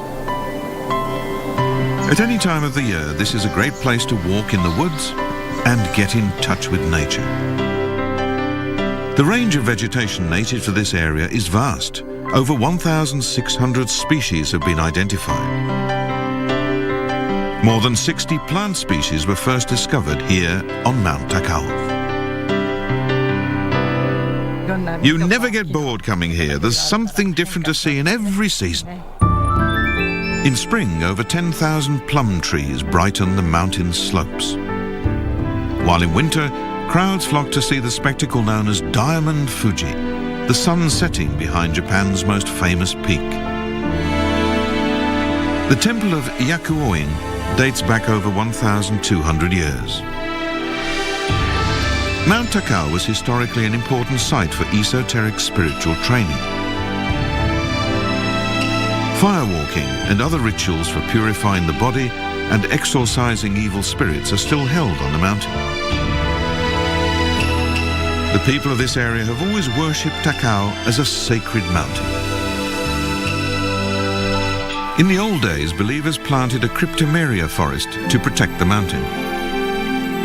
Today, they donate to preserve Takao's towering trees, and the main approach is lined with the names of donors. Because of this close connection to its local community, Mount Takao was Tokyo's first officially designated Japan Heritage. Halfway up, you can take a break while admiring this gigantic lantern. Depicting the mountain's plants and animals, it's made of silk woven in a style called tamaori. This has been a traditional local handicraft since the 11th century. This weaving method is known for its lightness and resistance to creasing. Tamaori weavers produce 5 distinct varieties of woven fabric. There have always been mulberry orchards around Mount Takawa. Their leaves fed the silkworms that produced the yarn for Tamaori textiles.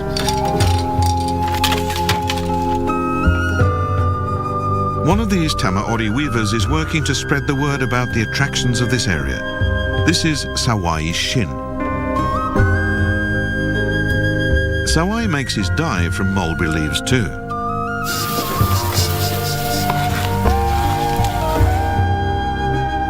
These are some fabrics he's made using the Tamaori method. He dips the fabric into dye extracted from mulberry leaves.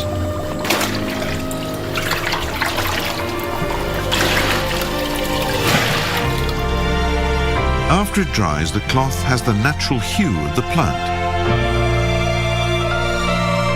A traditionally woven scarf made from natural, locally sourced materials. I'm working on a project to encourage local, self-sustaining industries like mulberry growing and textile weaving. My main goal is to preserve the Tamaori weaving tradition. Thanks to the loving care of its local community, Mount Takawa remains beautiful, an ancient guardian silently watching over the city below.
azidannakum, nitawazidishieni. Yani iwe itakavyokuwa, ikiwa sisi ni watu wenye kumshukuru Mwenyezi Mungu, Allah atatuzidishia kwa neema mbalimbali ambazo kwamba tunazijua na zile tusizojua. Ikafikia kiwango ambacho na Aisha radhiallahu anha aliweza kumuuliza, hivi mbona wazidisha ibada kwa wingi sana wakati Allah subhanahu wa ta'ala amekujalia neema? Basi Mtume Muhammad sallallahu alayhi wasallam alijibu kwa kuuliza, je, sipaswi kuwa mja mwenye kumshukuru Allah subhanahu wa ta'ala ambaye ni Mola wangu? That's the power of remembering Allah. Wewe usishika simu yangu bwana, umesikia? Manake mimi askari wako anilipa shilingi ngapi? I'm not going, I'm here to stay. You leave this house. Hauna shughuli zingine za kufanya? I am a man of few words. Kisha nikome. Beno. Mimi. Yes, you go. Na mke mwingine maika naye huyu. Nenda polisi lakini. Una kilo kitatu. Heshima unipi maika. Bafu sana.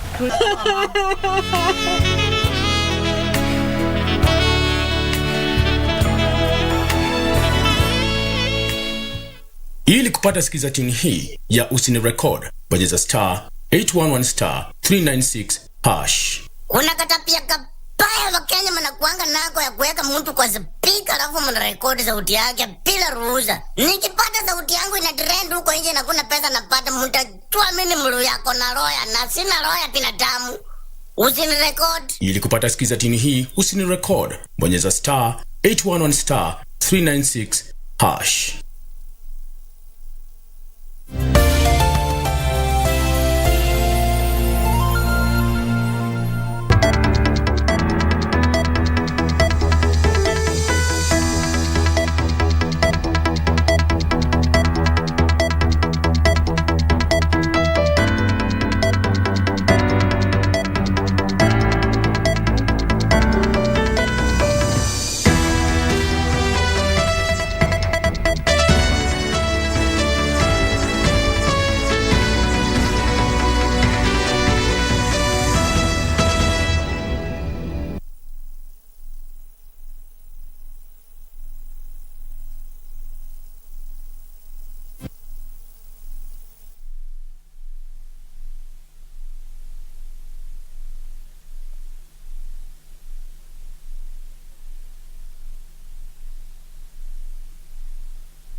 My name is Bentro Njoe, and Lensa Odingo will be our sign language interpreter for this live newscast. Let's keep it interactive. We are live on all our social media platforms. We begin at the UN, where the second session of the UN Habitat Assembly is set to take place in Nairobi from the 5th to 9th of June next month, and we'll see over 6,000 delegates from 193 member states converge in the country's capital. Key among discussions expected are affordable housing, urban climate action, localization of SDGs, as well as prosperity and local finance. The government of Kenya has expressed its readiness for the assembly, even as Housing Principal Secretary Charles Hinga called for urgent implementation of the assembly's resolutions. It's all systems go for the second session of the UN Habitat Assembly, which Kenya will be hosting from the 5th to 9th of June next month, and over half of the 6,000 delegates expected have confirmed attendance. There will also be a First Lady's high-level roundtable meeting to be held on the 6th of June from 10 to 1 p.m. And this will discuss the theme, Women Shaping Cities and Communities. And so far, 13 First Ladies have been invited to participate in the roundtable. Discussions on urban housing are expected to take center stage, with the theme during this second assembly being sustainable urban future through inclusive and effective multilateralism, achieving sustainable development goals in times of global crisis. Housing peers Charles Hinga noting the success of Singapore's public housing as a good place to learn from. They put their money where their mouths were. We continued talking. 60 years later, they have 85% of their people living in public decent housing. 60 years later, we have got over 1,400 slums in this country. This is the opportunity to discuss the gaps, opportunities and actions that we should take to improve the quality of life for all. Delegates will review major trends in human settlement and sustainable urbanization and recommend strategies for coherent implementation of urban human settlement in tandem with the Sustainable Development Goals and new urban agenda. Achieving SDGs in times of global crisis is something that has got to be more than a talk show. It has to be a call for serious action. The success of the assembly is not determined by the number of resolutions approved, but how many gets implemented. The assembly is the second session after the inaugural session of the assembly held in June 2019 in Nairobi. Yusufar reporting for Lunchtime News. In other news, the Joska Foster Care Institution is 80% complete. Principal Secretary, State Department for Social Protection and Senior Citizens Affairs, Joseph Motari, who toured the facility, said once complete, the facility will be to accommodate abandoned children in Nairobi metropolitan area. According to Child Welfare Society Chief Executive Officer Irene Moreidi, the institution is being constructed on a 15-acre piece of land, which will also have a farm. 15 such facilities are being established to provide temporary accommodation for abandoned children.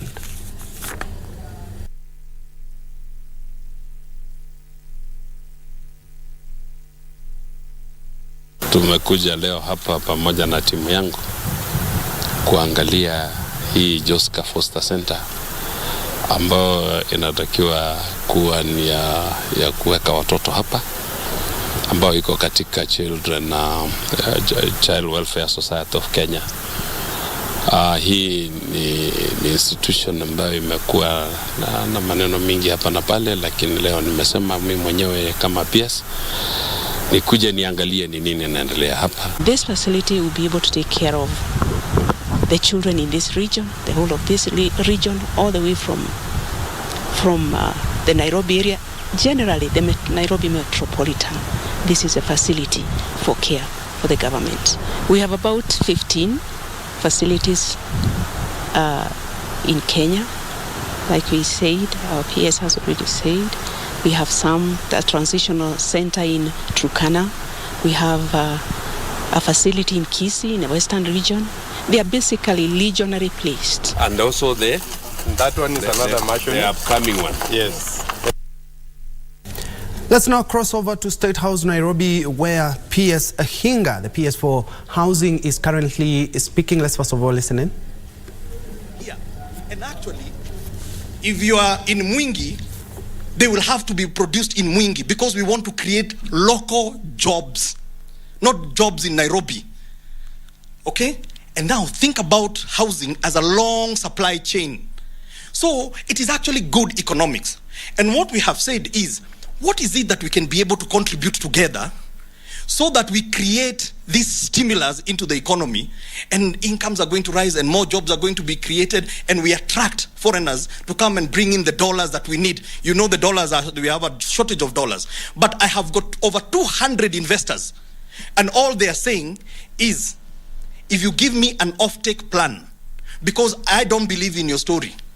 Your story is a very emotional story about Wanjiko owning a home, about the Juakali artisan owning a home, a Shushaina owning a home. But hey, my money is not emotional. All right? So me, I just want to know that I'll get paid. And how do you guarantee that they will get paid? You can tell them, if you tell them that you're going to get paid, it becomes a government guarantee, which is as good as debt. And you know what is going on, the conversation we're having about debt in our country. So we are saying these cash flows that we have pulled together, and they are driven by a law, but are not bankrupting people, because we are saying it is maximum of 2,500.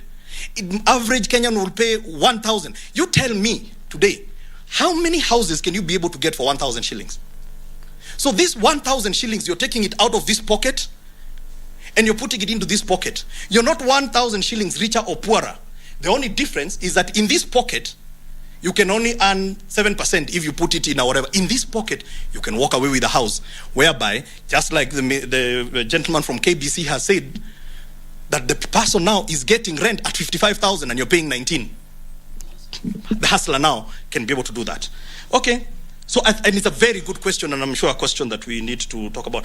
Building materials. You know, we are providing building materials, especially in the rural areas. So if you want to go build your own home in the rural areas, come to us. We have housing directories in every county. We'll give you even plans to go build your own home. But even this housing fund, we will finance you still. So providing building materials, all it helps us to do, for example, in Kisii, because they make those blocks, but they use firewood to burn those bricks.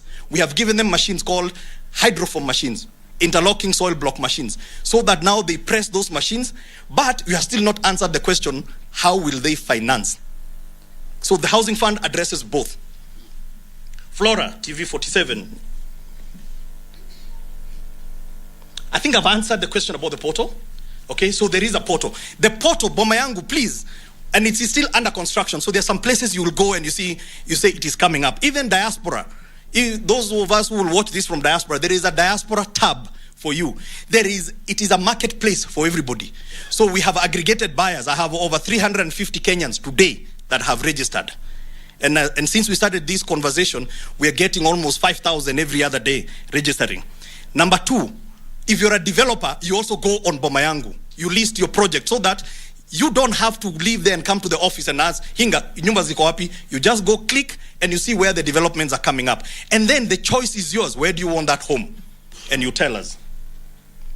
And I think the question about the contributors at the bottom, in terms of broadening. Now, let me tell you what is going to happen. You see, why I am struggling, or why we are struggling with this housing fund, because of three things. One, trust deficit. And I know that question is coming up. It's about trust deficit. So this program, we must put in enough safeguards so that we can be able to win the trust. Number two is believability. And that's why we had to do the pilot, because instead of Hinga talking to you, I want you to go and interview the Shushaina. I have 8 touts who are homeowners in Park Road. Go interview them. Why? Because now it starts to become real. It's not that Hinga is piki ponki anasema huyu ni wangu ama Hinga amepata pesa kidogo hapa hivi anasema. I have no powers to allocate those houses. So it is important that for the people who are in the informal, the minute they see that there is trust and they need the homes even more, because they're the ones who are in the slums, they're the ones who are in the tenements. They will actually out-contribute us for two reasons. A, there are many, because there are about 18 million of them versus 3. Those who are in the formal. 2, they want to save as much, like Kigadi and his team from the Matatu. They're saving 300 shillings a day. You're saying you save 1,000. And I think that is how we're going to broaden this thing. And you will see we will be able to transform this country because we came collectively together. You people belong to us. Why do we come together? It's because there is a power of pooling money. Thank you.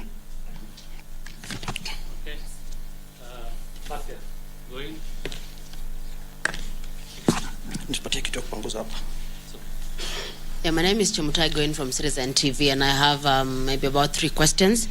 One would be, the social housing program has been used by many developed nations, and for instance, the United States, in New York, Harlem, and Brooklyn, there was construction of various, housing units, but the government also went in to have a subsidized rate that was available for.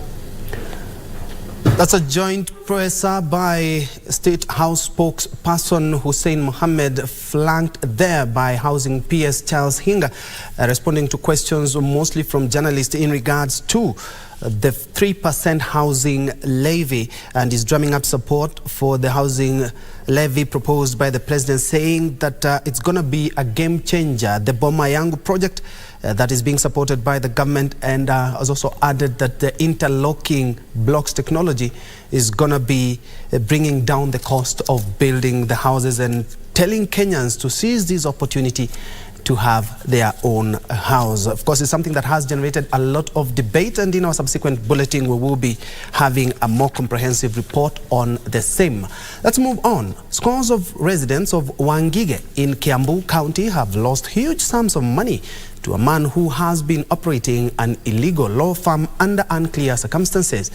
The man, who was running a law office using the name of a registered advocate, was confronted by officials of the Law Society of Kenya, LSK, and handed over to Kingero police station.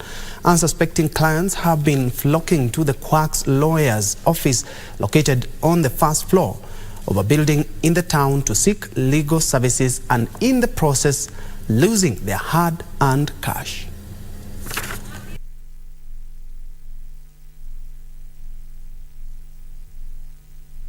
Able to nab that gentleman. He has been put in custody. He shall be arraigned in Query Law Court for the charges of pretending to be an advocate. So it's a very unfortunate turn of event. Everyone, all stakeholders from the police, members of the public, to be very vigilant when it comes to people who are offering legal services. So we want to reassure the members of the public that the LSK is very firm when it comes to protecting the space of practice, and we shall not allow people who are not licensed to practice or offer legal services. The dangers of engaging a quack. One of the key points that it always baffles us how we can help the public once they fall prey is, once a matter you have taken to this quack does not go as you anticipated, and you come and report to us. When you take up this matter and we forward it to the disciplinary tribunal, unfortunately you will not be able to be helped because this person is not an advocate and is not in our database. And after that report from Wangige in Kiambu County, we now go back to State House Nairobi to get more on the housing fund. We have been going out to the market and getting about 1.8 trillion in, as we speak now. If we were to go back to the market, how much would it have cost to achieve these projects? Number 2, there's a time I remember, again, at one of the functions, you spoke about regulating rental charges in the country to be able to sort of remove that pressure in terms of get a number of people who can pay a little more away from the slums. How far are you with us? Have you gone with that? Now, the next question is on the issue of the 7 years. Now, what happens after 7 years? I've been contributing for 7 years. I want to get my money out. What happens after that? Do I still get to contribute afresh?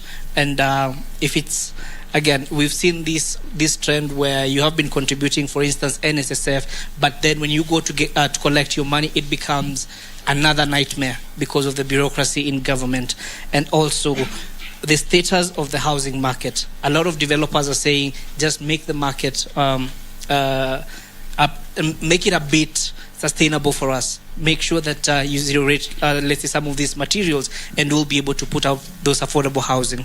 So what's happening around that?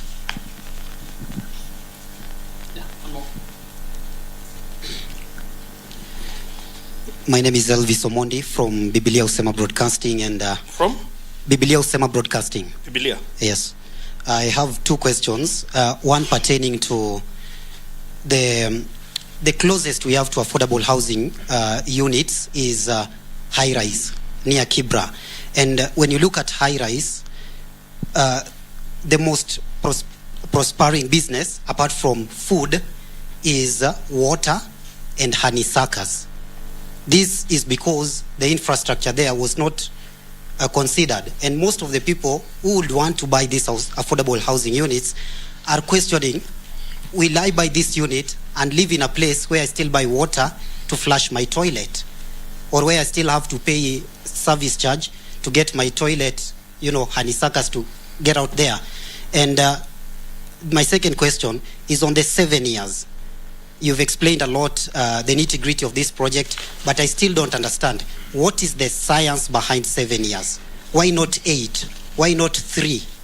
What is the science behind this 7 years? Let's give another person a chance. Behind there, then we answer those. Good afternoon. My name is Fred Muli, Sango FM, Kamba Radio Station. I have only one question. Sorry, Muli from? Sango FM. Yes. Sango. With the kind of resistance the project is getting from the citizens and also from the other side of political view, does the government have any plans to sensitize on the same project?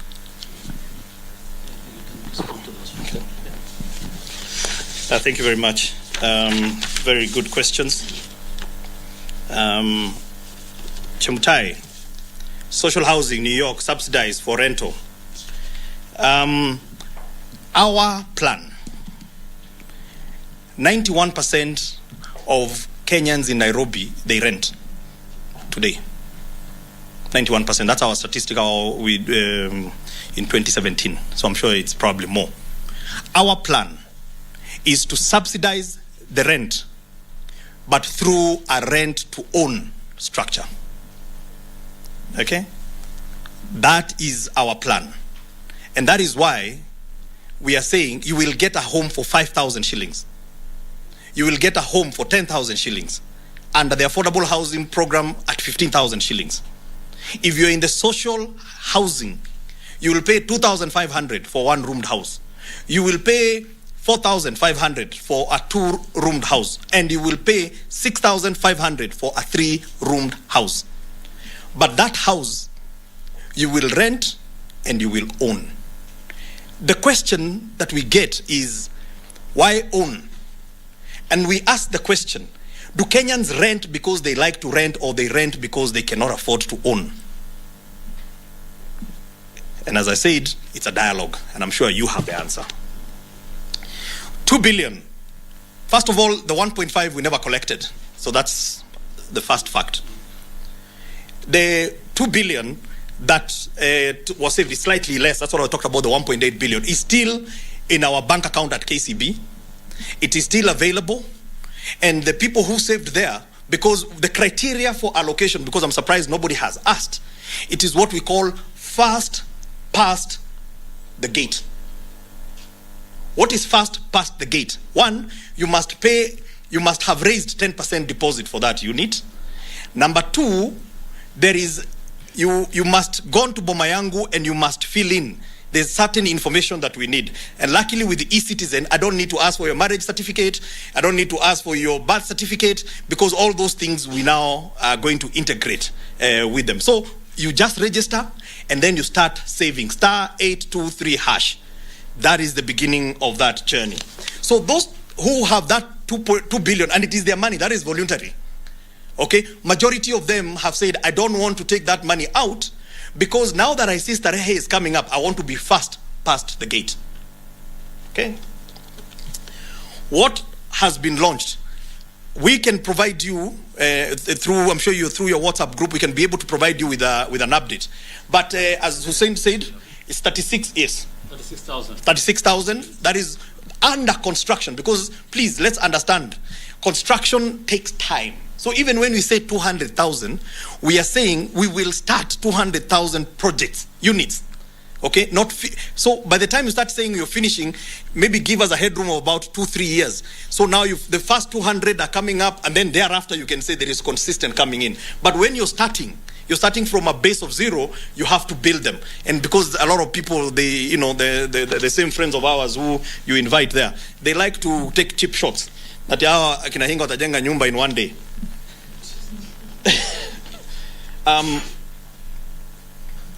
What is it? How soon can I get that? The list? Huh? It's just about if you opt in now, if the finance bill goes through. Yes. How soon can one? There is construction that is already going on. So already, please, and we are telling you, just start the journey today. Go and star 832#, start saving your money, and as soon as those units are complete, and continue saving. And remember, the 1,000 is the minimum, or the 2,500, that's the minimum. The more you save, the more it means when the deposit is required, you will have it. So we're just saying, put the kidogo ile amount, which is our offtake plan, but please save as much as possible. Imagine downjimwagilia sasa. Mushiri, NTV, I have no clue about what you've spoken about. That is a private project. I do not have any information. I've heard from you for the first time. So allow me not to comment on something that I have no idea about. Thank you. Jim Bogo, I know you interviewed me once. I think you were at K24 then. Good. KICC. In the Jubilee government, our plan was 500,000 homes at an average of about 2 million plus. It was coming to that 1.4 trillion. Now, with Kenya Kwanza, our plan is 1 million units in the next 5 years. So just double that and add a little bit of a factor, because when we were doing that, steel was still very low. Now it has gone up. But we're doing it via PPP. So we're not borrowing the money. We're not borrowing the money. We are doing what you do every other place. We changa, and we build these houses, and we get other people to bring their money to build. Please don't forget about that, because this will attract foreign money to come into this country. And please, you don't need to be an economist to understand this. This is common sense economics. Hii ingine ni story too. Regulating rental charges. There is a landlord and tenants bill that is before Parliament. It was sent back up. It addresses some of these issues about the regulation of tenants. So it is still a bill, and we hope, because now there is goodwill, it's one of the bills that we can be able to get completed. 7 years, very good question. What happens? You see, if you have not retired, 7 years is an event where you can opt to take out your money. You can opt to transfer that money to your pension. You can opt to transfer that money to your kijana or your msichana. You can even bequeath it to your house help, because amekusaidia kulea watoto, unasema wacha wewe, mimi niko na nyumba, wacha nikupatie. It is absolutely your money. But if you have not yet retired, you continue. But you have an exit at that point. Okay? So you contribute afresh. Collection is an issue. Okay, I think you asked about when it comes to. Yes. You collect. Okay, yes. Collection of your money. So you want to exit. So first of all, let's put some context into place. Number one, it is our desire that you get a unit as opposed to getting that money back. Why? Because even if you own a home today, as I said, and you get a unit that is 60% discounted, it is good investment decision. So, but if you have to take it out, let me put context to you. 2,500 a month in 7 years is only 210,000. That's what I need to pay you in 7 years. 210,000. So it's not millions that you'll have saved. it's 210. For average Kenyan who is going to be contributing 1,000 shillings and below, that is 84,000. Okay? So, and that's why we are saying let's put context. You see, 210 that you want to take out in that place versus getting a unit that is 60% subsidized. The idea is to incentivize you to get it. But however, if you want to get it out, you will get out your portion. The employer portion stays in. Because the employer portion is the one that protects the capital of the fund. So that if now there are obligations for the fund, we are supposed to keep those that kind of money. But after 14 years, you can now exit your employer portion as well, or if you die. So, but if you die or retire, you get both. The employer portion and your portion. But if you want to exit, at the very least, I give you back what you've saved. Status zero rate. What is this? What you asked about zero rate? Construction. Yeah, so we have zero rated the VAT. That's the most expensive issue that we have because VAT in our sector is a real cost. And as I said, our railway development levy, income, what do you call this? Import declaration, whatever, is also lower. And also, when for the developer, and maybe some of you are developers, if you develop 100 units and below, you pay tax at 15% as opposed to 30%. Elvis, so closest to AHP is high rise. That's what you're saying. But I say no. The closest to AHP is Park Road. Please. I have just given you the details about Park Road. Hapo high rise, hawana fiber huko ndani. Huko Park Road, huyo shusha anaishi mahali kuna park. Kuna CCTV. Akona maji ndani ya nyumba. They have boreholes. Plus they have electricity, they have emergency generator. My friend, you don't associate those things, amenities, with those kind of houses. So please, let's use the right base to compare. And you put a very good point, which I forgot to say. You will pay service charge. Let me tell you, service charge is important because that is your house. You see, the conversation is owners. Service, you will form your own body corporate. Iyo, Park Road body corporate, ile ingine, Starehe body corporate. Nyinyi wenyewe, you will have to pay service charge so that you are able to maintain those lifts. Otherwise, my friend, utaenda 18 floors. Na back, itakuwa ni shida. Muli, spot on. The resistance. And let me tell you, and that is why I am so happy that we're having this conversation with yourselves. And after this, we are hitting the ground so hard because we believe, and you can see this is a very difficult job, by the way, let me tell you. It's very difficult. To get this thing off the ground is very difficult. You must be a believer in this thing. And our president is a believer in this. That's why his DNA is housing. It's because he knows what we need to do. But let me tell you, we have a good product. What I have shown you here in this detail, this is a good product where you are told instead of paying 7.6, pay 3. Instead of paying 15% interest, pay 5. Instead of paying 10 years and you pay 111,000, pay 19,000. It is a good plan. Our biggest challenge, and this is where, because you are Kenyans too, and I know majority of you here, and I wish that you in the fourth estate could be the first people that buy these houses because you become better evangelists on our behalf. And you're Kenyans too. So let me tell you what we need.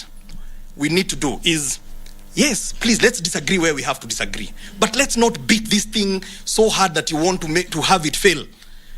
Because if it fails, we have not sorted out the economics of the country. We have not sorted out the housing issue. We have not sorted out the urbanization issue. So this is a conversation that we should be able to look at each other in the eyes and say, watu wanatambia ni shilingi 1,000. Hiyo mimi nimekubali. Wacha niweke hiyo 1,000. If you're going to guarantee me, we're going to stop these slums from coming up. If I'm going to have a decent home. So our biggest challenge as government, wacha niwaambie a secret, is that there's so many good things that we do. We have no good capacity to be able to tell the public about it. And so we get defined by the bad ones. Ile sukari sijui ilikuwa sijui ilifanya nini. Sasa hivi watu wengi wanafikiria mambo ya sukari ambayo sijui ilikuwa ime nini. That's what you think. Government is synonymous to scandals. But there's so many good things that we are doing. And that's why, please, if you believe the plan is good, we want you to also become our ambassadors. We are going to do serious public participation everywhere in this country, in every channel, so that the resistance can go down. After that interview on Spice FM, I can tell you, a lot of people said, I understand. After Hussein said it's 2,500, pressure ikakuja chini. When the president explained to the Kenya Kwanza MPs yesterday, it is only 2,500 maximum. Pressure ikaisha kwa sababu walikuwa nadhani watakatwa 300,000. So let's communicate and assist us and accuracy. Thank you. Thank you. I think I'll just take two more questions from those who haven't spoken. So the two gentlemen there. And we will come in mkono kitambo. Na hapa huyu wacha okay so. My name is Ezra, Ngemi FM, KBC. I want to get the simple mathematics about the Housing Development Fund. If you are planning to build 200,000 houses per year, each house may require 2.5 million. If you translate this, will be less than 500 billion per year. How are you able to raise the surplus amount? Then there's the issue of the 7 year. One you want to opt out from the Housing Development Fund. In each fund, there must be some interest. The interest rate is very silent. Housing and Urban Development PS Charles Hinga, flanked there by State House spokesperson Hussein Mohammed there, shedding light in regards to the housing fund as proposed by President William Ruto, talking about this is a fund that will be able to change the fortunes of Kenyans and asking Kenyans to fully support it, actually even asking the media to be evangelists of that by purchasing the units. A lot of questions being asked by journalists there to shed light in regards to the 3% fund that will be, if at all, it is in the budget, that if at all it is passed by Parliament, then it will be a levy that will be charged for all salaried employees, just to step up what the head of state talked about and the Charles Hanks talked about being in the President's DNA to ensure that we have enough units, not only to live in, but also as investments. Well, that takes us to our first breather. We'll be right back with more news.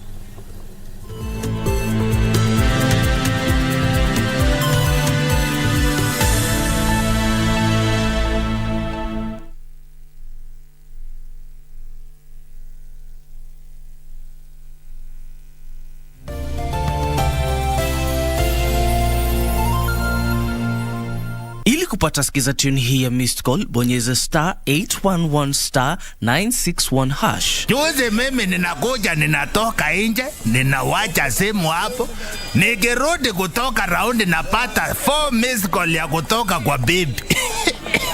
Nikimuuliza ulikuwa unapiga unasema nini? Ananiambia eti alikuwa ananipigia, aniambie nimesahau simu.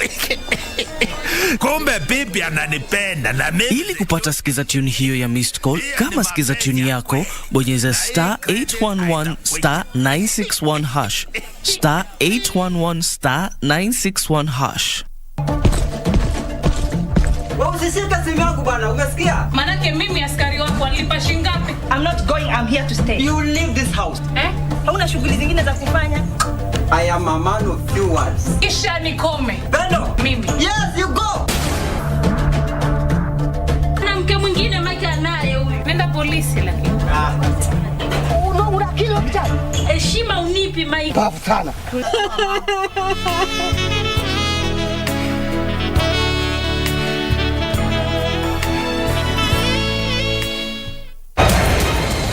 Now there are just 2 teams left.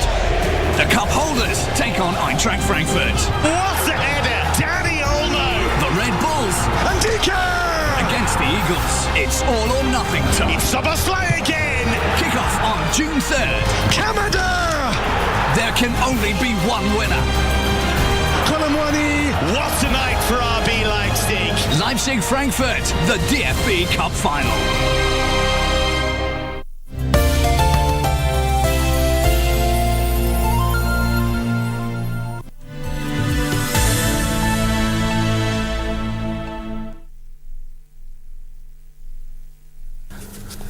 Welcome back. Let's move on. Kirinyaga County Government has set aside 53.2 million shillings to be distributed to farmers under the third phase of Wezesha program. Governor Anne Waiguru says the fund to be given through farmers groups will benefit 146 farmers.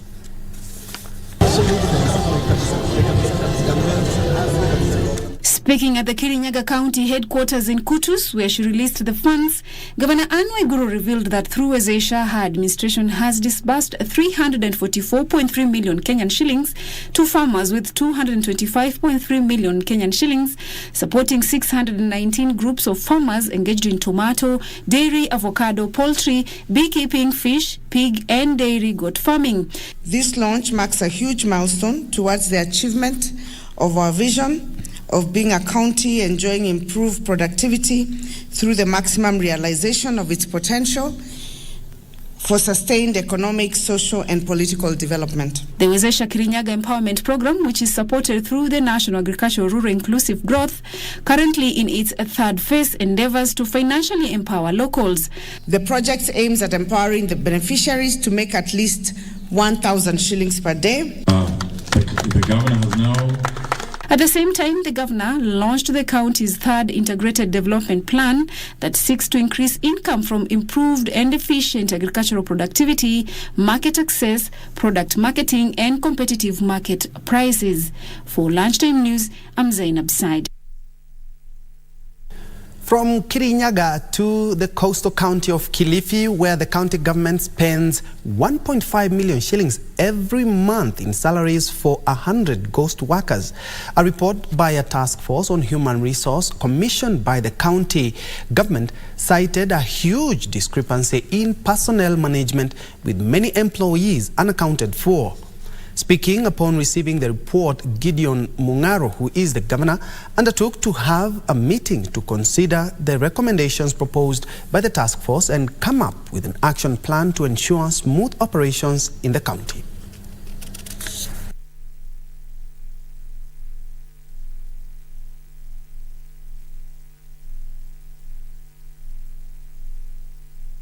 There is also irrational recruitment and posting of staff.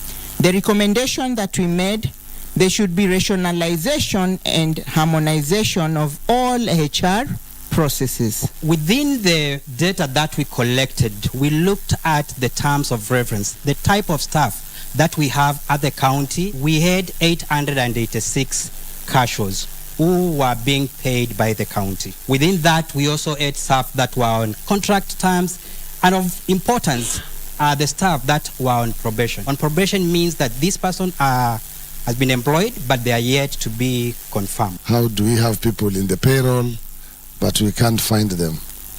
And probably also to find that one person whose gender is not known. In other news, the Commission on Revenue Allocation intends to increase funds allocated to Samburu County to facilitate infrastructure development.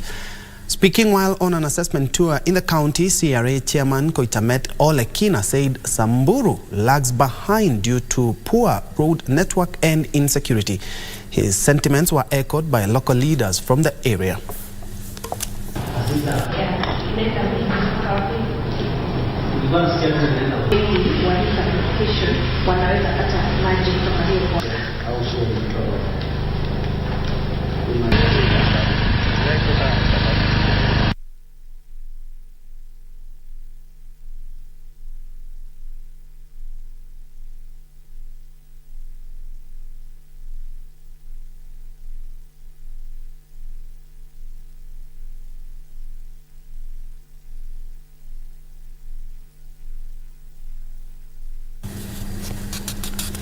And first of all, we do apologize for that hitch in that earlier story. But moving on, conservationists in Watamu have organized a mountain bike racing competition to raise funds for the conservation of Arabuko Sokoke, East Africa's largest coastal forest.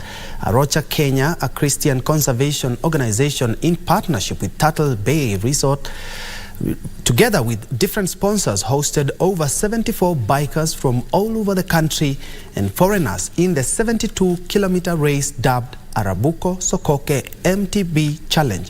The race kicked off at Turtle Bay, Watamu at exactly 7 a.m. to Gede, Kakuyuni, Mogotini, then inside the Arabuko Sokoke forest. To try and raise funds for conservation of Arabuko Sokoke forest, and particularly helping kids living around the forest who can't access secondary school fees very easily. And we'll link those bursaries with conservation action for the forest. We commit to sponsoring children for 4 years through their secondary school, and many of these children cannot afford school at all. When we started the scheme, only 8% of kids were actually attending secondary school. The rest were not going. 92% would not go to school because they couldn't afford. So we've been grateful to have a very positive impact on the communities around.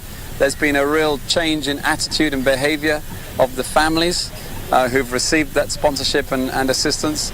And as a result, we've seen the forest conservation and protection be improved.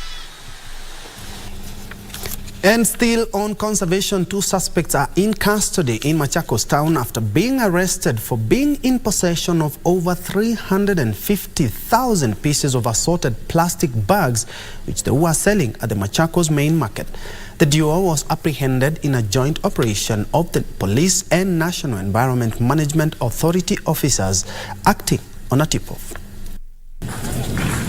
Machakos County Director for Environment Panuel Simitu, while addressing the press at Machakos Police Station, said the 2 suspects were apprehended in an ongoing operation to nab those still engaged in the trade of single-use plastic bags. We will continue with this kind of enforcement until we wipe out all plastic bags in Kenya. NEMA is committed, we are serious, and we will do whatever it takes to ensure that we finish all the banned plastic bags in our ban, and we will book them, and we will ensure that they appear in court to answer charges of using banned plastic bags. Simitu added that the operation will be extended to all major towns to ensure the business does not thrive. We also have other plastic bags coming through our borders. All of them, we will pursue them, and we are pursuing them. We are using all the method to ensure that we wipe out plastic bags, all of them. And we want to certainly warn them. Those people who are bringing plastic bags here or who are manufacturing plastic bags, we will get hold of them and they will face the law. Kenya banned the use of plastic bags in the year 2017. Since then, NEMA has been working to ensure the law is enforced to the latter. Michael Moniga for Lunchtime News.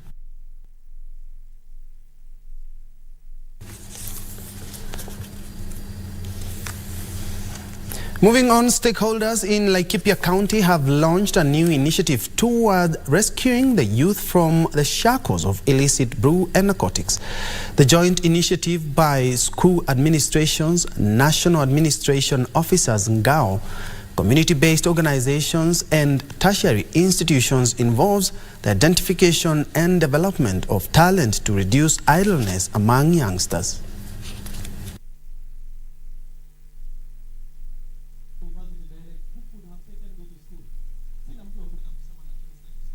Tumeona vijana wengi wameangamia kwa mambo ya ulevi, mambo ya hii madawa ya kulevya, vitu kama hizo. Kwa hivyo nafikiria kwa leo tumeweza kuzungumza na wao, na wengi naona wameichukua positively. Manake wengine wanaingia kwa hii mambo ya anaza dunia bila kujua. Wengi wao ni wale wanakosa ule mtu wa kuwapatia mwelekeo. We had brought together boys from Liki Village, Majengo and within Nanyuki. Our main purpose of bringing the boys together was to mentor them, to encourage them, to show them that there is life even after school. We were here to encourage our boy child that we are here to walk the journey with them. We've seen that most of them have engaged so much into drugs, and also we've forgotten to mentor them on mental health and all these issues. But today we are telling them that we are here. Hii imekuwa hafla ya kufana sana. Tulikuwa tumealikwa hapa tuweze kuzungumza na vijana, tupatie maadili ambayo yanaweza kuwezesha maisha yao kuwa ya kuaminika baadaye na kujitegemea pia.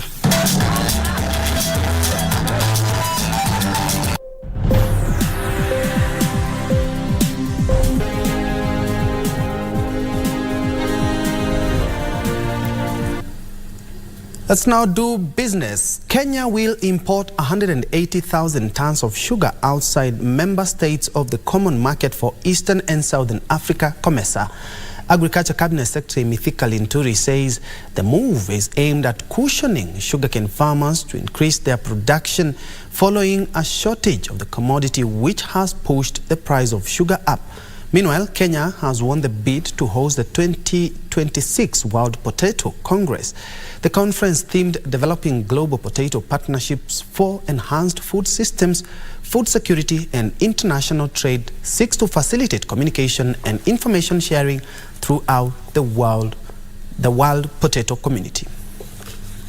Today, because of that problem of the sugar prices in the market, we are going to authorize the importation of 180,000 metric tons into the country to cushion the sugar consumers from the high or skyrocketing prices of sugar.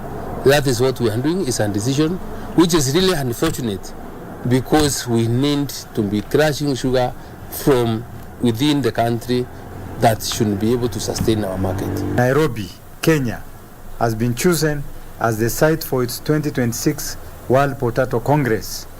The proposed theme for this event is developing global potato partnerships for enhanced food systems, food security, and international trade. From potato to petroleum now, where senators are questioning the transparency in the disbursement of proceeds from the sale of crude oil from Turkana County during the early oil pilot scheme. Energy and Petroleum Cabinet Secretary Davis Chilchil says the early oil pilot scheme was not commercial production. There was no cash to be shared out as laid out in the Mining Act. Why did the ministry decide to sell the crude oil while they know very well that it was not viable? It was they were selling it at loss. That is the question, Mr. Speaker, we are asking. There was no profit oil. If anything, the IOC is owed 23.7 million on account of the early oil project scheme, and therefore there was no excess funds to be shared in this early oil project scheme in line with the provision of the Act. Away from that, businesses in Kisumu should position themselves to reap from opportunities from the forthcoming music concert that will be headlined by Jamaican reggae star Richie Spice. Kisumu Governor Professor Anyang' Nyong'o says the music concerts slated for this weekend will showcase the lakeside city as a tourism and entertainment hub. Kisumu has in the recent past hosted various events including the Fish Fiesta and Afro Cities.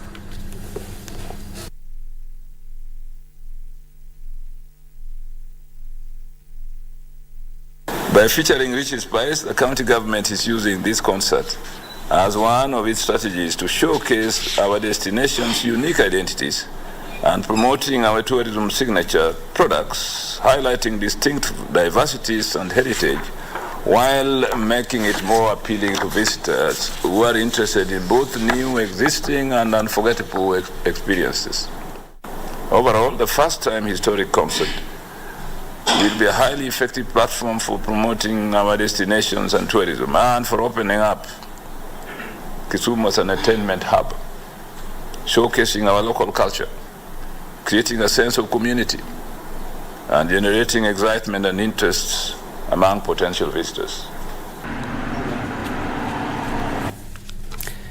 Now, the Tanzanian government has launched a database for tea stakeholders that will help identify farmers and get important information relating to their activity so as to improve production of the cash crop in the country.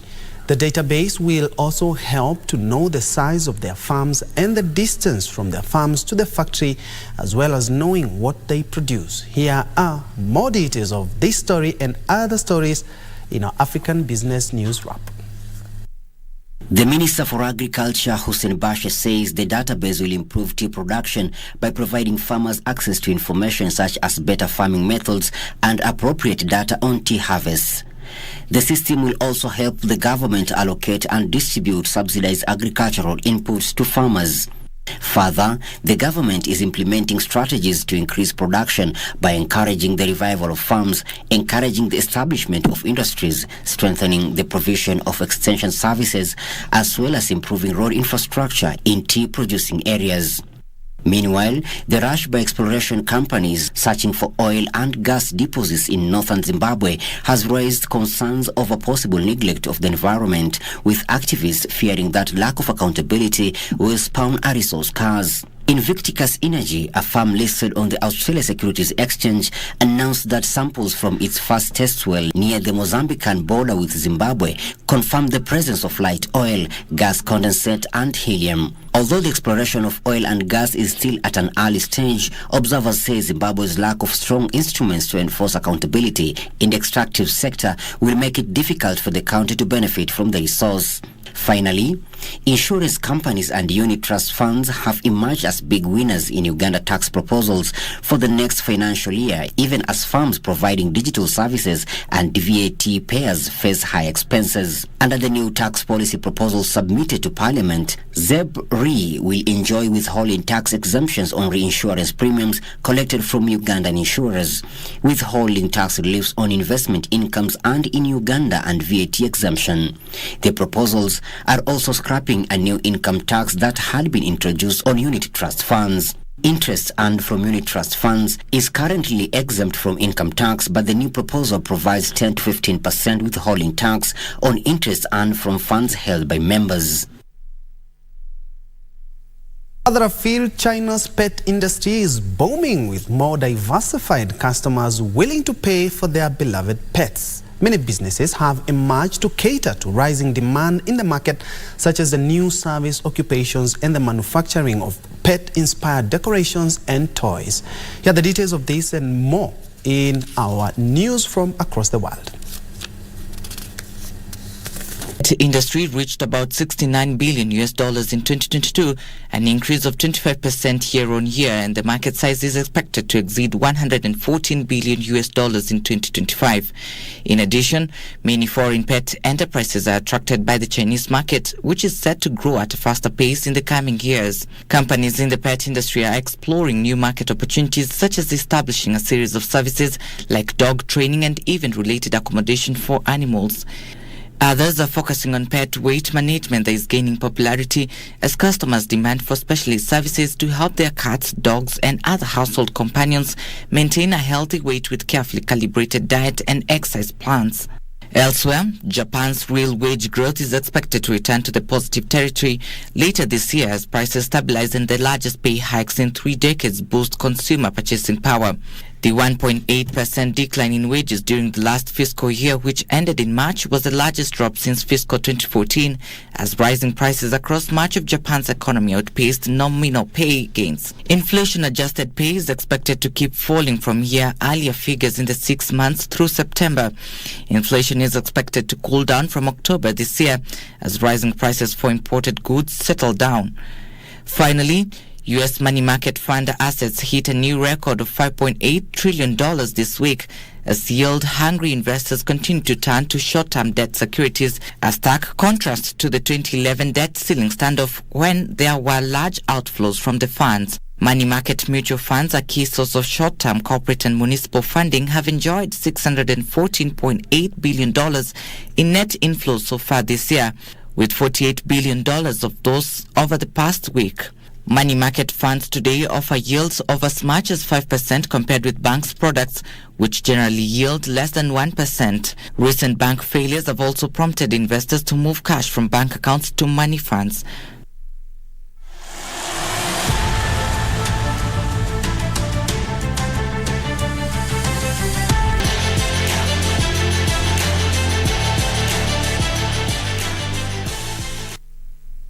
And in sports, Spanish champions Barcelona suffered a humiliating 3-1 defeat at the hands of Real Valladolid,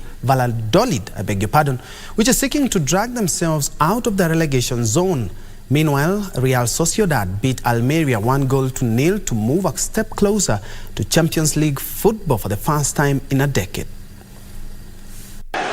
Real Valladolid's campaign to remain in the Spanish league next season was boosted after beating Spanish champions Barcelona 3-1.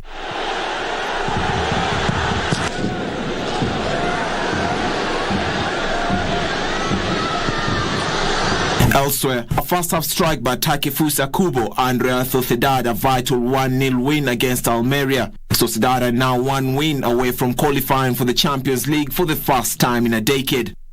Meanwhile, Valencia have been sanctioned with a partial stadium closure for 5 matches and a €45,000 fine following the racist abuse of Real Madrid's forward Vinicius Jr. Spanish police have also detained 3 people in connection with the abuse. Spanish Football Federation say that Vinicius Jr. will not be suspended after being sent off in the 1-0 defeat by Valencia. This means they will be available for tonight's game against Rayo Vallecano. That's all the time we had for KBC Lunchtime News this Wednesday afternoon. Thank you so much for joining us. For more news, you can check out our socials and also check out our website, that is www.kbc.co.ke. My name is Bentro Njue. Lensa Odingo has been our sign language interpreter for this live newscast. Wishing you a blessed afternoon.